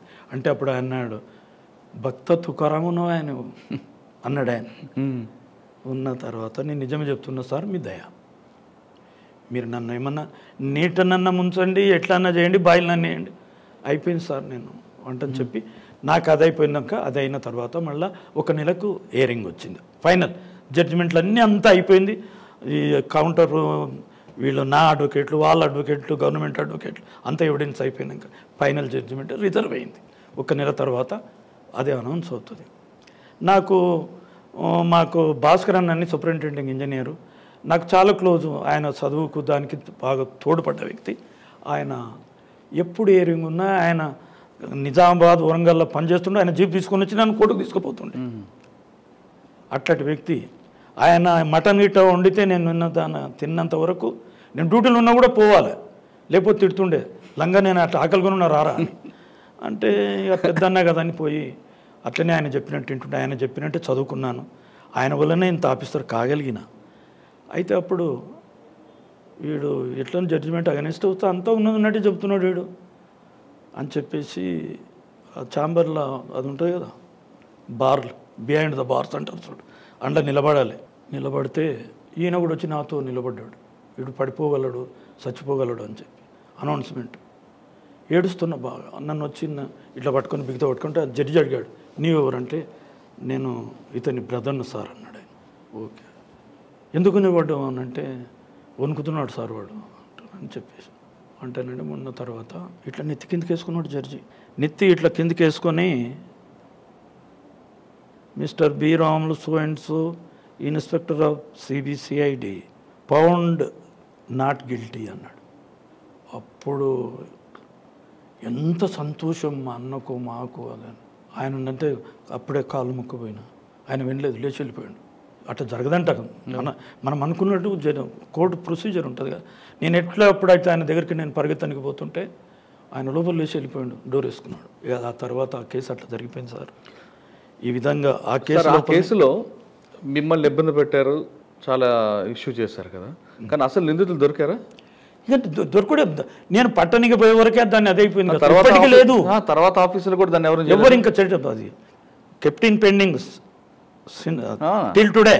అంటే అక్కడున్న సెక్యూరిటీ ఆఫీసర్ చేసిన పని ఇదంతా అంత పని మా వాళ్ళు కూడా మా పోలీసులు కలిపే, మా సిఐడి వాళ్ళు కలిపే చేశారు. కరెక్టే. ఆ మహానుభావుడు ఎవరని ఆ సెక్యూరిటీ ఆఫీసర్ మీ డిపార్ట్మెంట్ అయినా కదా, రిటైర్ అయ్యి వచ్చి ఉంటాడేమో. ఆయన పేరు ఏమో ఉన్నది సార్, ఇట్లా చెవులకు వెంట్రుకలు ఉంటుండే పేరు వస్తుంది, వెంకటస్వామి సమ్ పేరు ఉన్నది. అతని ఆయన స్కెచ్ ఇదంతా అంతా ఉన్నది. వీళ్ళు కూడా మా వాళ్ళు కూడా అంటే ఒకవైపు చూడు సార్, పోలీస్ డిపార్ట్మెంట్ లోపల చెప్పాలంటే చెప్తే చెడ్డవాళ్ళం అవుతాం, కానీ చెప్పకూడదు. డిపార్ట్మెంట్ మీకు అంత లైఫ్ ఇచ్చింది కాబట్టి నేను నిజంగా చెప్తాను, నేను ఎవరికి ఏం భయపడను. ఇప్పటి కూడా నన్ను చంపినా కూడా నేనేం భయపడే వ్యక్తిని ఏమి కాదు. ఓకే సార్, 2 కేసులు అయ్యాయి. ఒకసారి పట్నం రాజేంద్ర రెడ్డి గారి కేసు చెప్పండి. Of NTR in the earlies of 87 I think. అప్పుడు ఎలక్షన్ క్యాంపెయిన్ జరుగుతుంది. అక్కడ 2 వర్గాలు షాబాద్ మండల్లో, చేవెళ్ళ తాలూక్. మొదలు షాబాదేమే తాలూక్ ఉండేది. later it was created new Chevella and in the name of the Rangareddy district అని పోయింది, హైదరాబాద్ పోయి కూడా. ఆ తర్వాత అట్లా అయిపోయింది. అప్పుడు 2 వర్గాల మధ్యన క్లాసెస్ ఉంటాయి కదా, ఒకటి కాంగ్రెస్, ఒకటి టీడీపీ. ఇప్పుడు పట్నం రాజేందర్ రెడ్డి అనే వ్యక్తి టీడీపీ క్యాండిడేట్స్.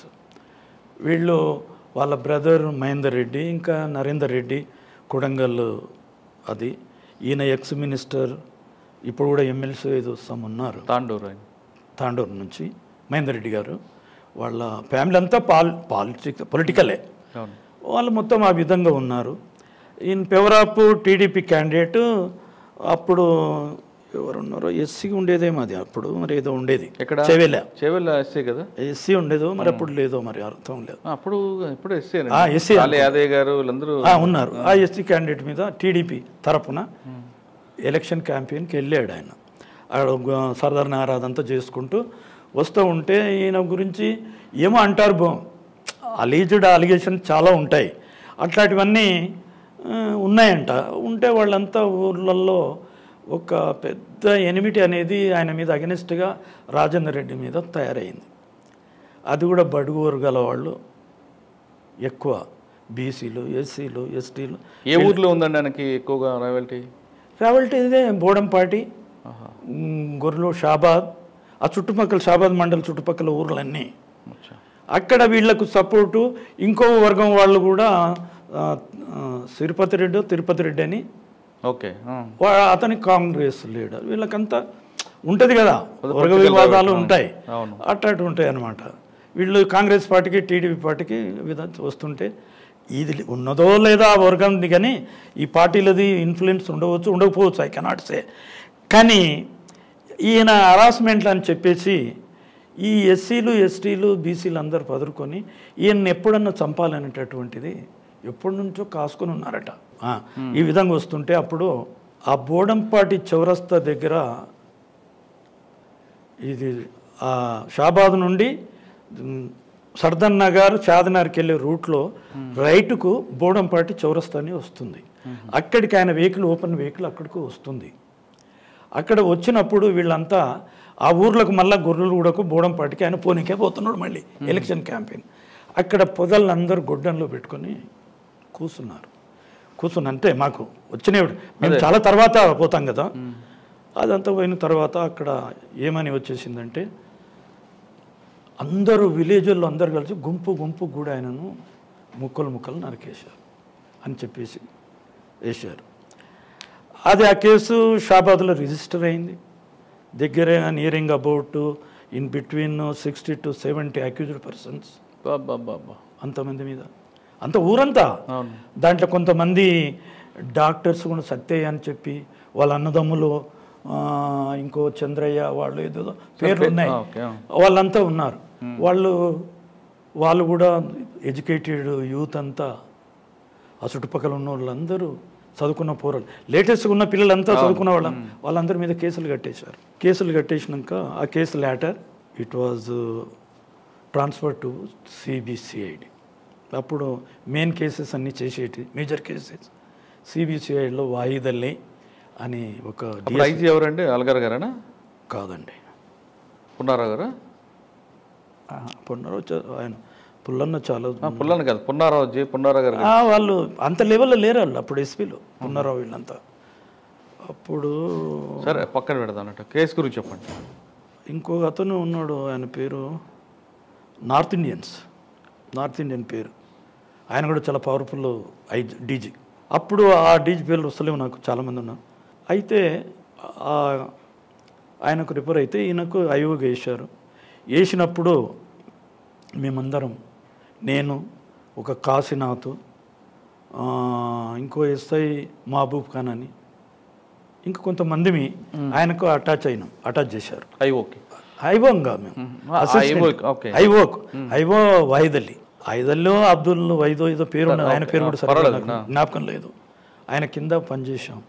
చేసిన తర్వాత ఇన్వెస్టిగేషన్ స్టార్ట్ అయిపోయింది. ఇప్పుడు ఈ వెపన్స్ ఇవన్నీ ఫస్ట్ రికవర్ కావాలి. స్టేట్మెంట్లు అన్నీ ఇప్పుడు ఈ ఎవిడెన్స్ను గ్యాదర్ చేయాలి. మన లోకల్ పోలీసు అంతంత వరకే చేసి ఉంటుంది.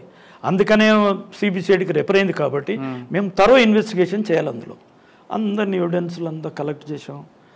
కేసులన్నీ ఎట్లా ఉన్నది ఇదంతా జరిగిందంతా చూసిన వాళ్ళు సరిగ్గా. సార్ వాళ్ళు లోకల్ పోలీస్ ఇన్వెస్టిగేషన్ చేస్తున్నప్పుడు ఆ కేసు ఫైల్ అంతా మాకు వస్తుంది.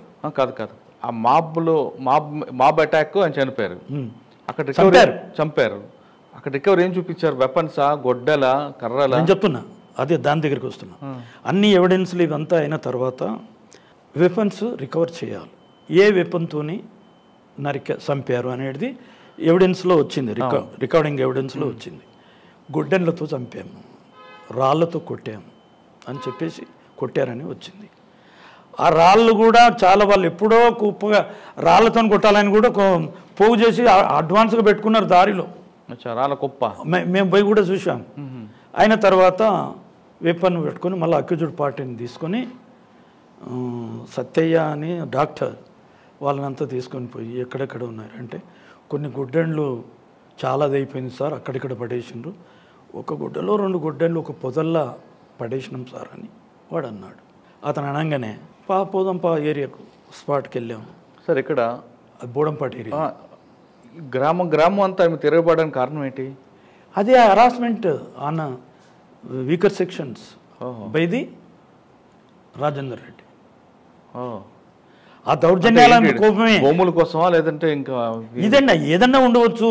ఇప్పుడు బీదవాళ్ళ పొలాలు కానీ ఇంకా ఉంటాయి కదా, అవన్నీ లాక్కోవడము, పంచాయతీలు అన్యాయమైన ఇప్పుడు జస్టిఫికేషన్ పక్కకు పెట్టి ఇంజస్టిస్కు చెప్తూ ఉంటారు సాధారణంగా. ఇప్పుడు ఫర్ ఎగ్జాంపుల్ నాకెన్నో జరిగినాయి, అట్లనే ఉంటుంది అన్నమాట ఊళ్ళో. దానివల్ల గ్రామం ఆయన మీద కక్ష, గ్రామంగా చుట్టుపక్కల విలేజ్లన్నీ అన్ని గ్రామాలు కక్ష పెట్టుకున్నాడు. ఎంత మరి ఇబ్బంది పెట్టుంటాడు ఏమో, అది నాకు చెప్పిన ఇన్ఫర్మేషన్ కానీ నేను స్వయంగా చూసింది కాదు సార్. కాబట్టి ఆ దాన్ని మనం బేస్ చేసుకుని నేను చెప్తున్నాను. అప్పుడు అందులో మీకు కొన్ని గొడ్డలు రికవర్ అయ్యా చెప్తున్నాను. అక్కడ పోయిన తర్వాత గొడ్డలి రికవర్ చేసి దాన్ని కోర్టుకు ఛార్జ్షీట్ ఫైల్ చేసాం. ఇన్సిడెంట్లో ఇన్వాల్వ్ అయిన వెపన్స్, మెటీరియల్ ఎవిడెన్స్, ఇంకా అదర్ ఎవిడెన్స్ అంతా కోర్టులో ప్రొడ్యూస్ చేసి ఛార్జ్షీట్ ఫైల్ చేసాం. అందులో నా సర్వీసెస్ ఇంకా మా కొలీగ్స్ కూడా ఆ సర్వీసెస్ మాతోనే జరిగింది. ఆ వాయిదాలైనట్టు ఆయన ఇన్వెస్టిగేటింగ్ ఆఫీసర్ ఆ కేసు ఫైల్ చేసాం. ఆ కేసులో కన్విక్షన్ వచ్చిందా? అది తర్వాత నాకు తెలియదు సార్, వచ్చి ఉంటుందో రాకపోతుంది మనం తెలియదు. That is left to the court to decide it. Correct. IO అయింది కాబట్టి అంతే. ఐఓకి ఏముండదు, కోర్టుకు పోయిందంటే పోలీసు అంది ఏమీ లేదు, ఇక అయిపోయింది పార్ట్. అంటే మీరు evidence during the course of ఎవరు మీరు ఆయన పోతాడు, అసిస్టెంట్స్ పోరు, ఐఓ వెళ్ళాడు, ఆయన చేశాడు, ఆయన కూడా రిటైర్డ్ అయ్యి. ఓకే సార్, ఇప్పుడు సిఐడిలో మర్డర్ కేసులు చెప్పారు, కిడ్నాప్ కేసులు కూడా ఉంటాయి. మనం కిడ్నాప్ కేసులు పార్ట్ 3 పెడదాం. పార్ట్ 3కి వెళ్ళే ముందు కిడ్నాప్ కేసుల వరకు పార్ట్ 3 పెట్టుకుందాం. పార్ట్ 2 ఓన్లీ మర్డర్ కేసులు పెట్టుకున్నాం. పార్ట్ 3 కిడ్నాప్ కేసుల మీద ఎక్స్క్లూజివ్గా పెడదాం. అయితే పార్ట్ 2కి వెళ్ళే ముందు ఒక ఆఫీసర్ కేసు పట్టుకున్న తర్వాత అరెస్టు ఛార్జ్ షీట్లు ఇవన్నీ కాకుండా అయిన తర్వాత కన్వెక్షన్ రావాలంటే మీకు ఎంత కన్వెన్షన్ ఉందో ఆ విధంగా కన్వెక్షన్ రావాలి. ఇంకొక కేసు ఉంది, ఇంకొక మర్డర్ కేసు. జమ్మికుంట పోలీస్ స్టేషన్లో ఒక కేసు రిపోర్ట్ అయింది. ఎట్లా అంటే ఒక ఎస్సీ మాల కుర్రోడు మీద అలిగేషన్, ఆ కుర్రోడు మర్డర్ చేయబడ్డాడు. ఆ దాని మీద కేసు రిజిస్టర్ అయింది జమ్మికుంట పోలీస్ స్టేషన్లో, కరీంనగర్ డిస్ట్రిక్ట్, దాదేన్ కరీంనగర్. ఇప్పుడు ఏమైందో అదే డిస్ట్రిక్ట్ అయిందో నాకు తెలియదు. అవ్వలేదులేండి. కాలేదా? కాలేదు. అది పెద్దపల్లికో దానికి ఉన్నట్లేదు. అదే అయింది, చేంజ్ అయింది. అయితే ఆ అలిగేషను వాళ్ళ తండ్రి సమ్ లోకల్ కాంట్రాక్టర్, ఆయన ఈ ఎస్సీ సెల్ ఉంది కదా అని చెప్పేసి లోకల్ పోలీసు నా కొడుకును ఇట్లా పలానోళ్ళు చంపినరు, మళ్ళీ కేసు కూడా కట్టి కూడా పోలీసులు సరిగ్గా చేయలేదు, మీరు చేస్తారని చెప్పేసి మా సిఐడికి ఆయన స్వయంగా వచ్చాడు. అప్పుడు పుల్లారెడ్డి ఎస్పీ. ఆ రోజుల్లో పుల్లారెడ్డి ఇమ్మీడియట్గా కేసు నాకు ఎంటర్ చేశాడు.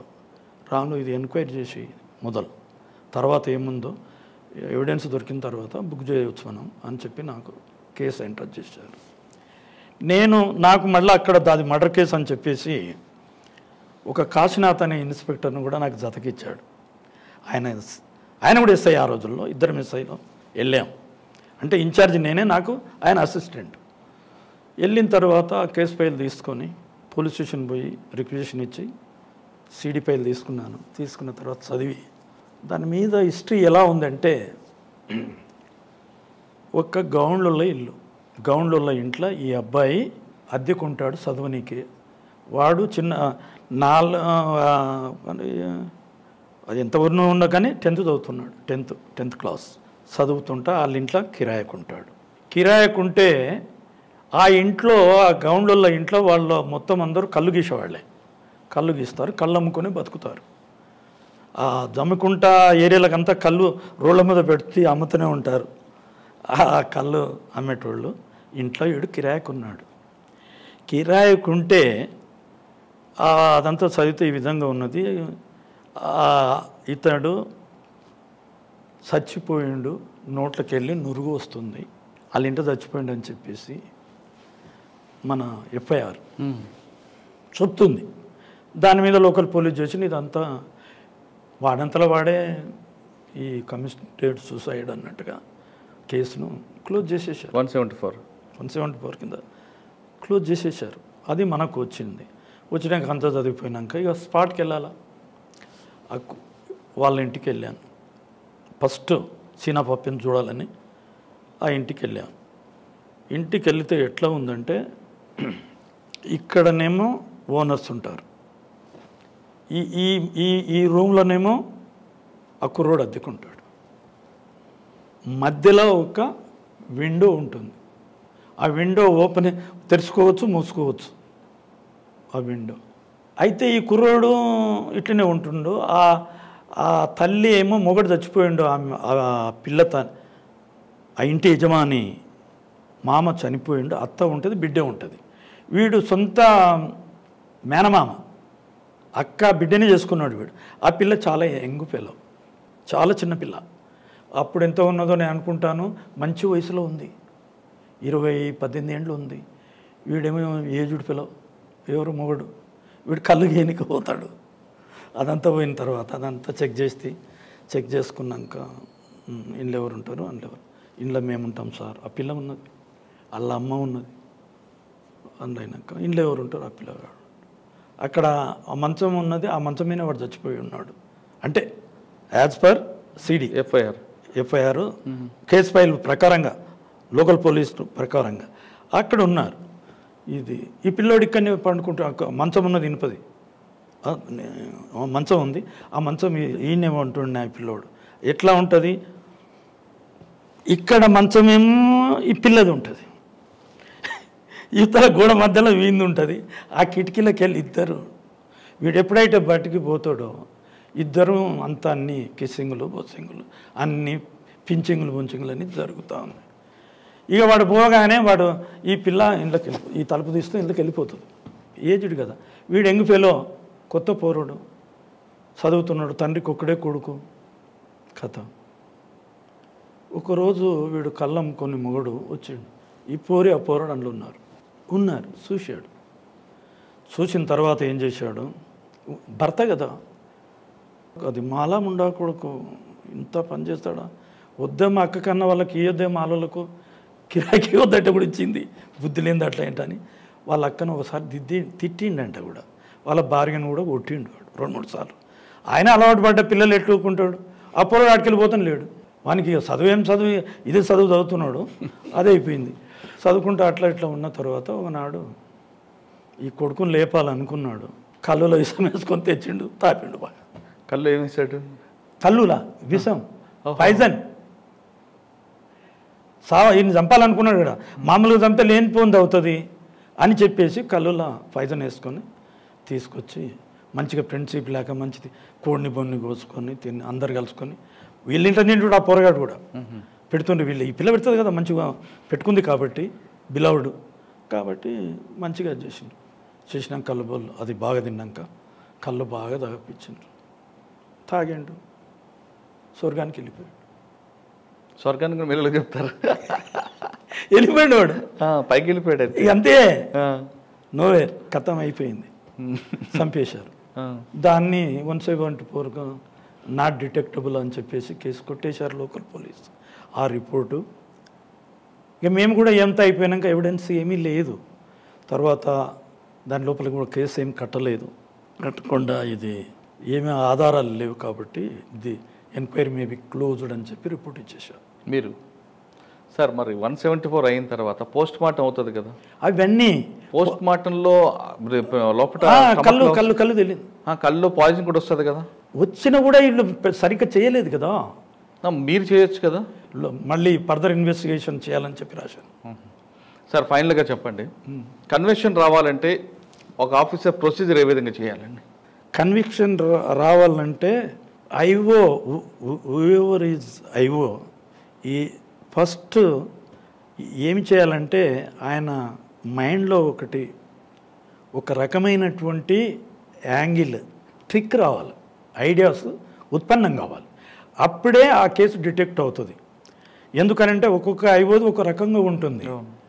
ఇప్పుడు ట్రస్ట్ వర్త్ ఎవడైతే ఉంటాడో దీన్ని డిటెక్ట్ చేయాలి, దీన్ని పట్టాలి, వీని లోపల చేయాలనే ఉద్దేశంతో పోయేవాడు చాలా యాంగిల్లో వెళ్తాడండి.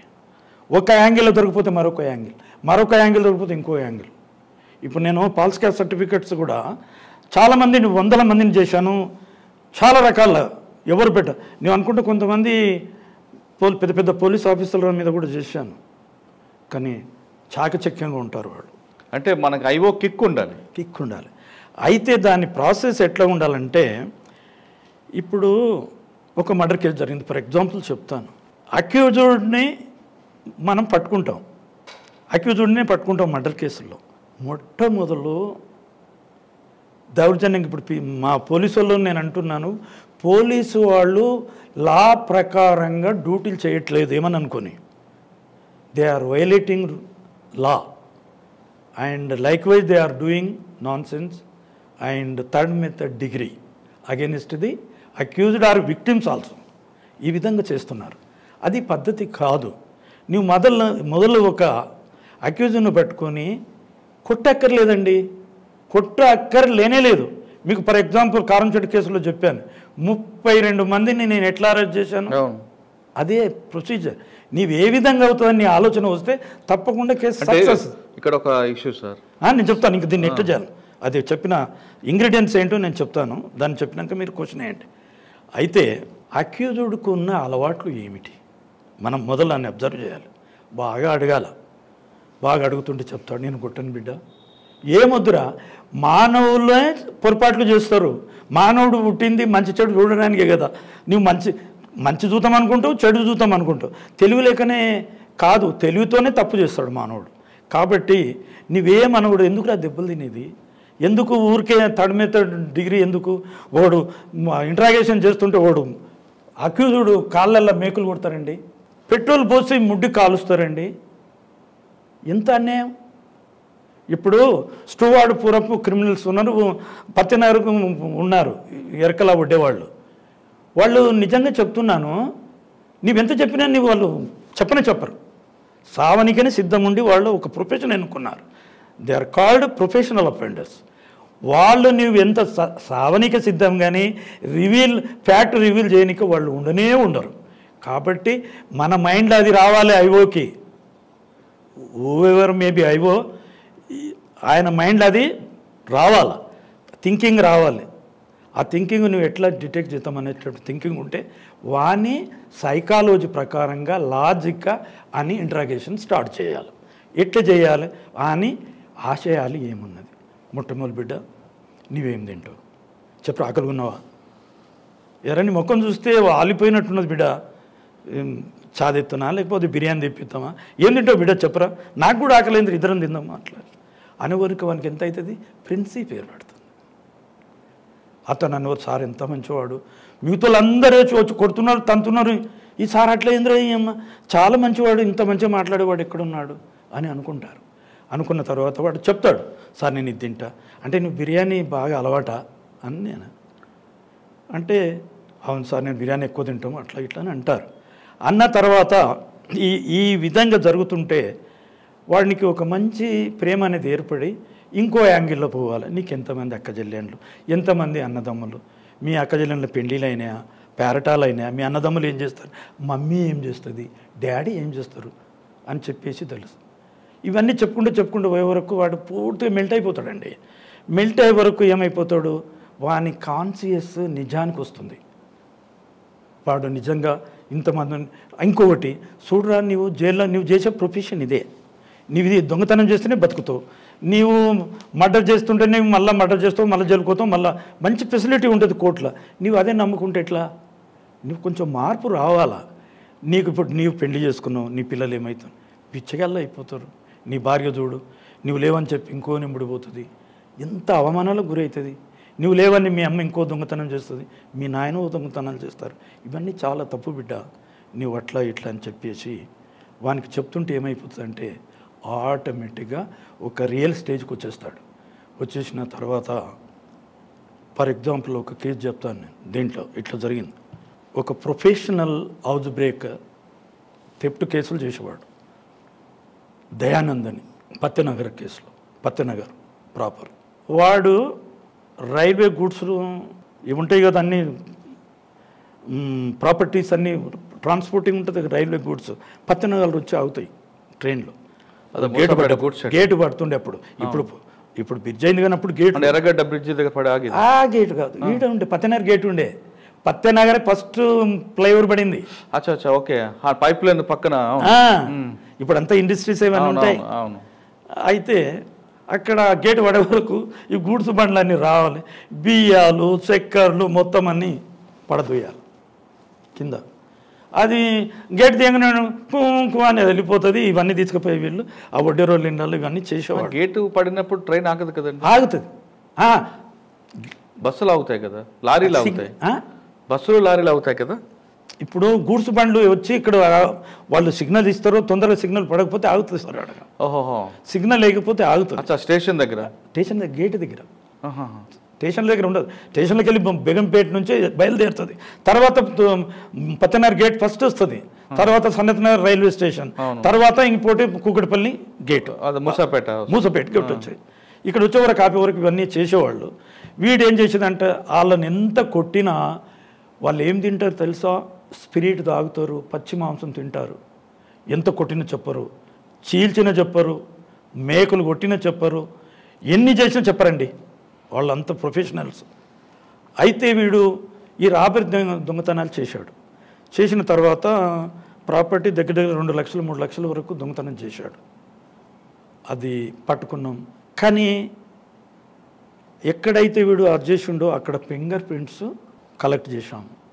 చేసిన తర్వాత వీడు 1 నెల పెట్టుకున్నాం సన్నత్ నగర్లో, కానీ కన్ఫ్యూజ్ చేస్తలేడు, నేను చేయలేదు అంటాడు. ఫింగర్ ప్రింట్స్ వచ్చి ఉన్నాయి, అన్నీ రెడీ ఉన్నది, స్టోలన్ ప్రాపర్టీ అంతా రికవర్ చేసేసాము, కానీ చెప్పాడు. అప్పుడు అన్సారీ అని చెప్పేసి చాలా పేరు మోసిన క్రిమినల్ ఇన్వెస్టిగేటర్, నన్ను అతను కూడా ఆరితారి అనుకుంటా బిడ్డ అని నేను అంత రైటర్గా అవన్నీ ఉండేవాడిని. అన్సారీ ఎవరండి ఆయన? అడ్వకేటా? లేదు, పోలీస్ ఆఫీసర్ అన్సారీ. చచ్చినంత వరకు ఈ పోలీసులకు అంతా సీడీ ఫైళ్ళు డెవలప్ చేసేవాడు, మెయింటైన్ చేసేవాడు అతనే. కోర్టులో వేయాలంటే ఆయన్నే. పోలీసులకు అంతా ల్యాండ్ ఆర్డర్ లాంటి పని ఉంటుంది కదా, ఇది డ్రాఫ్ట్ అంతా కొంతమంది ఉన్నారు మీకు తెలుసు. ఇప్పటికి కూడా కొంతమంది ఉంటారు కదా పోలీస్ స్టేషన్ రైటర్స్ ఉంటారు, బయటికి వెళ్ళి వస్తారు కోర్టులో పనిచేసేటోళ్ళు, ఇంకా చాలా రిటైర్డ్ నాలాంటి వాళ్ళు పోయి అది అంతా కొడుతూ ఉంటారు. చేస్తే వీళ్ళు సంతకాలు పెడతారు, దొరలు సరిగ్గా చదువుతారు, సరిగ్గా చదవకుండానే సంతకం పెట్టి కోర్టులో పడతారు, అందుకే కేసులన్నీ అక్విటల్ అయిపోతాయి. అందుకోసమే ప్రాపర్గా పోతే పోవు. అయితే ఏమైంది కేసు లోపల అంటే క్లూ ఎట్లా దొరికిందంటే, సార్ వీనికి నేను అన్నీ తీసుకున్నవాడిని మంచి కూర్చొని పెట్టుకొని, అమ్మ అంటే నీకు చాలా ప్రేమనారా, ఇంత నీ అక్క చెల్లెనలా ఎవరిని ఎక్కువ ప్రేమ చేస్తావు చెప్పురా, మా అమ్మ చాలా ప్రేమ చేస్తావు సార్ అన్నాడు. ఇక మా అన్సార్కి చెప్పిన, మీరు వచ్చేయండి సార్, వస్తే కేసు ఇలా డిటెక్ట్ అవుతుంది అని చెప్పిన. ఏంట్రా ఎట్లా రా అన్న, వాని అమ్మని పిలిపిస్తున్నావు సార్, నీవేమన్నా తెలుసా, వాడిని కూర్చుని పెట్టి రూమ్లన్నీ మూతాం, నీవు నేనే ఉందాం, వాళ్ళ అమ్మని పిలిపిద్దాం. ఆ క్రైమ్ కానిస్టేబుల్ కూడా పిలిపించిన తర్వాత, అరే సుబ్బయ్య అనేవాడు ఒక కానిస్టేబుల్ ఉండేవాడు, అరే సుబ్బయ్య, నేను చెప్పిన వాని ముంగల వాళ్ళ అమ్మది సీర ఇప్పాలి సార్ అని నేను చెప్పాను. ఆటోమేటిక్గా చెప్పేస్తాడు వాడు. తప్పు కదా సార్, చెప్తాను. ఇక ఆ సుబ్బయ్యని పిలిచి ఆమెను డోల్ రండి పెట్టేసినాక ఈయననే అన్సారీ, అరే ఇంకో మాక సారీ కోల్రే అన్నాడు. అంటే లేచిండి అయిపోయాడు పొరగాడు. ఒక నిలేసినాము, ఆయన కప్సులు కూడా వెళ్ళిపోయినాయి, మళ్ళా దెంకపోయాడు, మళ్ళా పట్టుకొచ్చినాము అన్ని. లా అంతా ఎంట పడకుండా అప్పుడు పోలీసు వాళ్ళు ఏం చేసినా కూడా ఇవ్వట్లేదు. నెలలు అక్యూజ్డ్ పర్సన్ నేను అలా అన్నాలు పెట్టుకుంటుంటాం మేము. అయితే అప్పుడు చెప్పేశాడండి, అప్పుడు వాడిని కోర్టుకు ప్రొడ్యూస్ చేసినాం స్టోలన్ ప్రాపర్టీ చెప్పేశాడు. ఇదే విధంగా ఇంకో కేసు ఉన్నది, అంటే ఇన్వెస్టిగేషన్ పర్పస్. సార్ మీరు సిఐడిలో మర్డర్ కేసులు, కిడ్నాప్ కేసులు తీసుకొచ్చారు. మర్డర్ కేసుల్లో డెకాయిట్ కేసులు కూడా చేశాను. డెకాయిట్ కేసులు అంటే ఒక నిందితుడితో మాట్లాడేటప్పుడు ఆయనతో మన కుటుంబ పరంగా మనిషిగా చూసి మాట్లాడితే ఏ నిందితుడైనా సరే ఓపెన్ అవుతాడనేది మీ మోడ్ ఆఫ్ ఆపరేట్. కరెక్టే కదా? Procedure logical right. కానీ సిఐడిలో ఆఫీసర్లకి ఇదే పని కాబట్టి ఎక్స్క్లూజివ్గా చేస్తారు. కానీ లా అండ్ ఆర్డర్ ఆఫీసర్కి వచ్చేసరికి వాళ్ళకి టైం తక్కువ ఉంటుంది. అయినా చెప్పొచ్చు నేను, అయినా బిహైండ్ ద లా వెళ్ళకూడదు ఏ police officer. For example present కేసులు ఎన్ని రిపోర్ట్ అవుతున్నా against police officers who are going to laws, police officers are getting laws because of overwhelming of the powers. అది చేయకూడదు. నీవేది చేసినా within the purview of the law చెయ్యి. నీకెవరు చెప్పారు? ఇప్పుడు ఫర్ ఎగ్జాంపుల్ నేను చెప్తున్నానండి, పోలీసు వాళ్ళ గ్రిప్లో లా అండ్ ఆర్డర్ లేదండి. ఓన్లీ ఎవరి గ్రిప్లో ఉన్నది? పొలిటీషియన్ గ్రిప్లో ఉంది. ఎవరన్నా చూడండి, వాడు బీదోడు ఉంటే నీకు తర్వాత దాంట్లో చెప్తాను, బద్దంబాల్ రెడ్డికి నాకు జరిగిన దాంట్లో, ఆ దాంట్లో కూడా ఇట్లనే.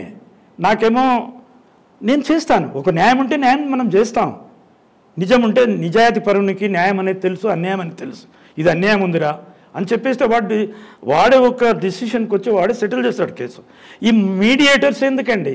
ఈ మీడియేటర్స్ కూడా ఓ లోకల్ ఏమంటారు కౌన్సిలర్స్ వాళ్ళు వీళ్ళు ఉంటారు. ఈ విక్టిమ్ పార్టీ దగ్గర డబ్బు తీసుకొని మీడియేట్ చేస్తారు in between liaisoning in between police officer and విక్టిమ్కి చేస్తారు, అక్యూజ్డ్ పార్టీ కూడా చేస్తుంటారు, అందరికి చేస్తూ ఉంటారు. అంటే ఊరికే కాదు, కమిషన్ బై గెటింగ్ కమిషన్, అదే బ్రోకర్ అంతా కదా. ఇవన్నీ ఇట్లా చేయడం మంచి పద్ధతి కాదు కదా. అందుకనే ఇప్పుడు పోలీస్ ఆఫీసర్స్ని పొలిటికల్ పెద్ద సీఎంలు కూడా తిరగబడుతున్నారు, కొడుతున్నారు. ఏమైనా వాల్యూ ఉందండి? ఆ తప్పు ఎవరిదంటారు? మా పోలీస్ డిపార్ట్మెంట్దండి. లా ప్రకారంగా చేయండి. ఏది చేసినా నీకేమి నీకు ఒక కేసు లోపల నిన్న మొన్న ఇక్కడ రిపోర్ట్లు అయిపోయినాయి, చాలా ఉన్నాయి, ఎవ్రీ డే వస్తుంది, టీవీలో చూస్తున్నాము. ఎందుకంత దౌర్జన్యం? నీ జాగ్రత్త ఏం పోయింది? నీ ఇంటి వాళ్ళని నేను చంపలేదు కదా. లా ప్రకారంగా చేయని, అది రికవరీ కానీ రికవరీ కాకపోనండి ఎంతవరకు అవుతుందో సమ్ ఎక్స్టెంట్ నీ primary duty is to file the charge sheet in the court as per the material evidence ఎంత ఉందో అంతవరకు చేయి. నువ్వు బిహైండ్ దట్ చేసి ఎందుకు లోపల అవుతున్నారు? పోలీసు వాల్యూ లేకుండా పోతున్నది ఎందుకంటే మీ స్వలాభాల గురించి మీరు కూడా వాళ్ళలాగా కలిసిపోయి అది చేయడం చాలా తప్పు అని నేను చెప్తున్నాను. ఒక కేసులో మీరు అన్నట్లుగా ఎంతవరకు మెటీరియల్ ఉందో మెటీరియల్ వరకు చార్జ్ షీట్ కోర్టు డెసిషన్ తీసుకుంటుంది అంటారు. బియాండ్ లా ఎందుకు వెళ్ళాలి అని మీరు క్వశ్చన్ మంచి క్వశ్చన్ అది. అవును. కానీ విక్టిమ్ న్యాయం చేయాలని ఒక ఆఫీసర్ ఇంట్రెస్ట్ చూపిస్తుంటాడు. రికవరీ కాదు, అవును, రికవరీ కోసం కొంచెం ముందుకు వెళ్తాడు. ఎందుకంటే బాధితుడికి న్యాయం చేస్తేనే కదా, అరెస్ట్ చేస్తే బాధితుడికి కాదు కదా. బాధితుడికి జరిగిన అన్యాయం ఏంటి? సో పోయిన సొమ్ముని ఇవ్వడం. నిందితుడిని అరెస్ట్ చేసే బాధితుడు ఎప్పుడు హ్యాపీ ఫీల్ అవ్వరు. అందులో భాగంగా 1-2 కేసులు వెళ్తుంటాయి. దాన్ని మీరేమంటారు? చూడండి, ఆ విధంగా నిన్ను ఎంతవరకు అయిందో ఇంతకుముందే చెప్పాను నేను, ఎంతవరకు రికవర్ అవుతుందో అంతవరకు అది లా ప్రకారంగా ఉన్నది. బిహైండ్ దట్ ఇఫ్ ఈ vent across investigating officer the effect will అతని మీదకి మళ్ళీ వచ్చేస్తుంది. ఆ అక్యూజ్డ్ చనిపోతాడు. నీవు ఎక్కువ టార్చర్ చేస్తే వాడు చనిపోతే ఇప్పుడు ఏమంటారు, మన పోలీస్ స్టేషన్లో లాకప్ డెత్లు ఎందుకు జరుగుతున్నాయి? లాకప్ డెత్ అవ్వచ్చు, కస్టడీ. ప్రతి వాళ్ళు పోలీసులు చంపి అంటున్నాడు. అతని మొన్న సంగారెడ్డిలో అయింది. మల్లన్న ఒక సిఐని ఒక మాట మాట్లాడుతున్నాడు అంటే ఏంటి వాల్యూ నీది? నీ వాల్యూ ఏమున్నది? ఎవడిచ్చండ్రా నీకు ఇష్టం ఇంతగానం కొట్టనికే? ఆరితారని మాట్లాడుతున్నారు. పబ్లిక్ నువ్వు ఎందుకు ఇస్తున్నావు అట్లాంటిది? ఛాన్స్ ఇవ్వకూడదు. పోలీస్ ఆఫీసర్ నీ డ్యూటీ నీవు ప్రాపర్గా చేస్తే నీకు భయపడతారు.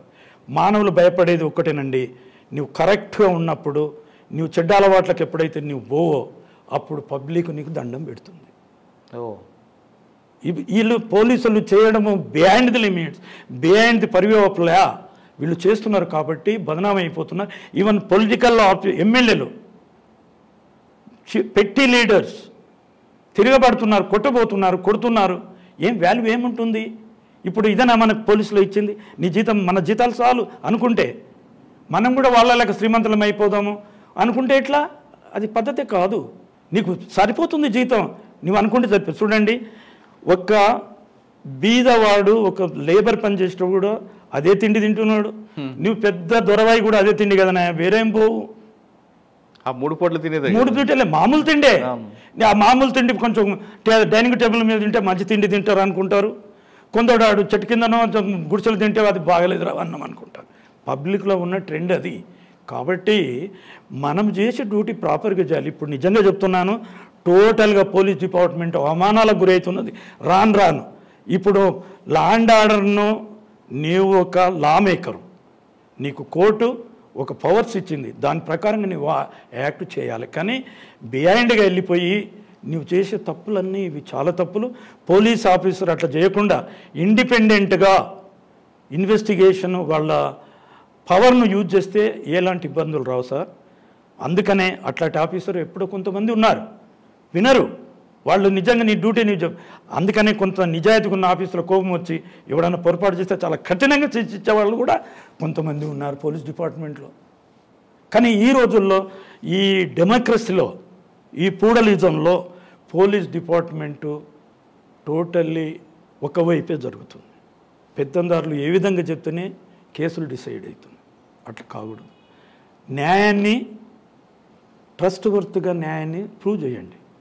కానీ ఇంజస్టిస్ సైడ్ చేయడము మనకు, మన పిల్లలకు, మన అందరికీ, పోలీస్ డిపార్ట్మెంట్కి ఒక అన్యాయం జరుగుతుందని చెప్పి నా భావన. నిజంగానే తెలిసి ఉండే చేస్తున్నాము. నీకు తెలియలేక కాదు, నీకు లా ట్రైనింగ్ పోతావు, అన్నీ చేస్తావు. నువ్వు తిట్టకూడదా చెడ్డ లాంగ్వేజ్ అంటే నేను ఎవడు తిట్టమన్నాడు? అక్కర్లేదు. నువ్వు మంచి పద్ధతిని నువ్వు కేసులు డిటెక్ట్ చేస్తున్నావు. ఫర్ ఎగ్జాంపుల్ మీరు అడిగారు ఎంత పర్సెంటేజ్? 100% నేను డిటెక్ట్ చేశానండి ఈ ప్రొసీజర్లో, కేసులో. నేను ఎవరిని కొట్టలేదే. వేరే వాళ్ళు కూడా కొడుతుంటే వాళ్ళని నేను తిట్టాను. మీ మీదనే కమిషనర్కు అది చేస్తాను. ఒకటి లంగరోజుల క్రైమ్ ఎస్ఐ ఒక పిక్ పాకెట్ కుర్రోని తీసుకొచ్చి మేకులు కొడుతున్నాడు, చచ్చిపోతాడు. బేకువులు లెక్కలు చేస్తున్నావు, బేకుగా వాడు చచ్చిపోతే నీవు పోతావురా? నీ పిల్లలు, వానికి 12 మంది ఎంతోమంది పిల్లలు, ఎస్ఐ గానికి కొడుతున్నాడు. నా ముంగలు నేను ఎస్ఐ 1 నాది అంత ఏంటై నేను ఉండి నేను ఇన్ఛార్జ్ ఆఫీసర్ని, నా పక్క రూమ్లో ఆ విధంగా జరుగుతున్నాడు, రక్తం గారిపోతున్నా నడుస్తుంటే. ఇంత అన్యాయం జరగడం ఏంటి? నాకు నిజంగా చెప్తున్నాను, ఫ్రమ్ ది బిగినింగ్ నుంచే పోలీస్ అంటే ఇంత నేనేమన్నానండి, ఇంత దౌర్జన్యాలు అక్కర్లేదు, ఒక న్యాయానికి పోలీస్ డిపార్ట్మెంట్ అంటారు, అవంతా వదిలిపెట్టి మీరు చెడు ప్రవర్తనలు పడుతున్నారు కానీ మంచి ప్రవర్తన చేయట్లేదని నా ఉద్దేశం అండి. ఎప్పటికైనా పోలీసు వాళ్ళు ప్రాపర్ ఉద్యోగం చేసుకుంటూ నీతిగా బతికితే అంత మంచి ఉద్యోగం లేదు. అది ఒక దేవుని తర్వాత దేవుడే అనొచ్చు పోలీస్ ఆఫీసర్ని. నీవు ఒక విక్టిమ్కు నీకు మంచి న్యాయం జరిగిందంటే నేను దేవుడు అని కాలు మొక్తారండి. నన్ను ఎంతోమంది వాళ్ళకి తెలియకుండా నా మాట సపరండిలో మేము డబ్బులు ఇస్తామంటే కూడా మీరు తీసుకోలేదు సార్ అని నేను ఎక్కడ పోతే అక్కడ నా కాలు మొక్కిన వాళ్ళు ఎందరో ఉన్నారండి. అట్లా. ఓకే. పోలీస్ డిపార్ట్మెంట్లో ఒక ఆఫీసర్ వచ్చిన తర్వాత ఇన్వెస్టిగేషన్ చేసేటప్పుడు ఒక కిక్ ఉండాలంటున్నారు రాములు గారు. కిక్ లేకుండా ఏదో రొటీన్ ఉద్యోగం చేస్తే ఆ కేసులో ఇన్వెస్టిగేషన్ అవ్వదు, కన్విక్షన్ కూడా రాదు అంటూ రాములు గారు తన సర్వీస్ చెప్పారు. సిఐడిలో కేవలం రాములు గారు మర్డర్ కేసులు కాదు, డెకాయిట్ కేసులు ఉన్నాయి, కిడ్నాప్ కేసులు కూడా ఉన్నాయి. ఇప్పటివరకు చేసిన కేసుల్లో కేవలం మర్డర్ కేసుల వరకు మాత్రమే పార్ట్ 2లో మనం డిస్కస్ చేసాం. పార్ట్ 3లో కిడ్నాప్ కేసులో ఏ విధంగా పట్టుకుంటారు, డెకాయిట్ కేసులో ఇన్వెస్టిగేషన్ ఎలా చేస్తారు అనే విషయాన్ని రాములు గారిని అడిగి మరి తెలుసుకుందాం. ఇప్పటివరకు రాములు గారితో ఎక్స్క్లూజివ్ ఇంటర్వ్యూ. మరో వారం మరో గెస్ట్తో మళ్ళీ కలుద్దాం. అంతవరకు నమస్కారం. Thank you sir. పార్ట్ 2 త్వరలో మనం పార్ట్ 3లో కూడా కలుస్తాం. Thank you sir.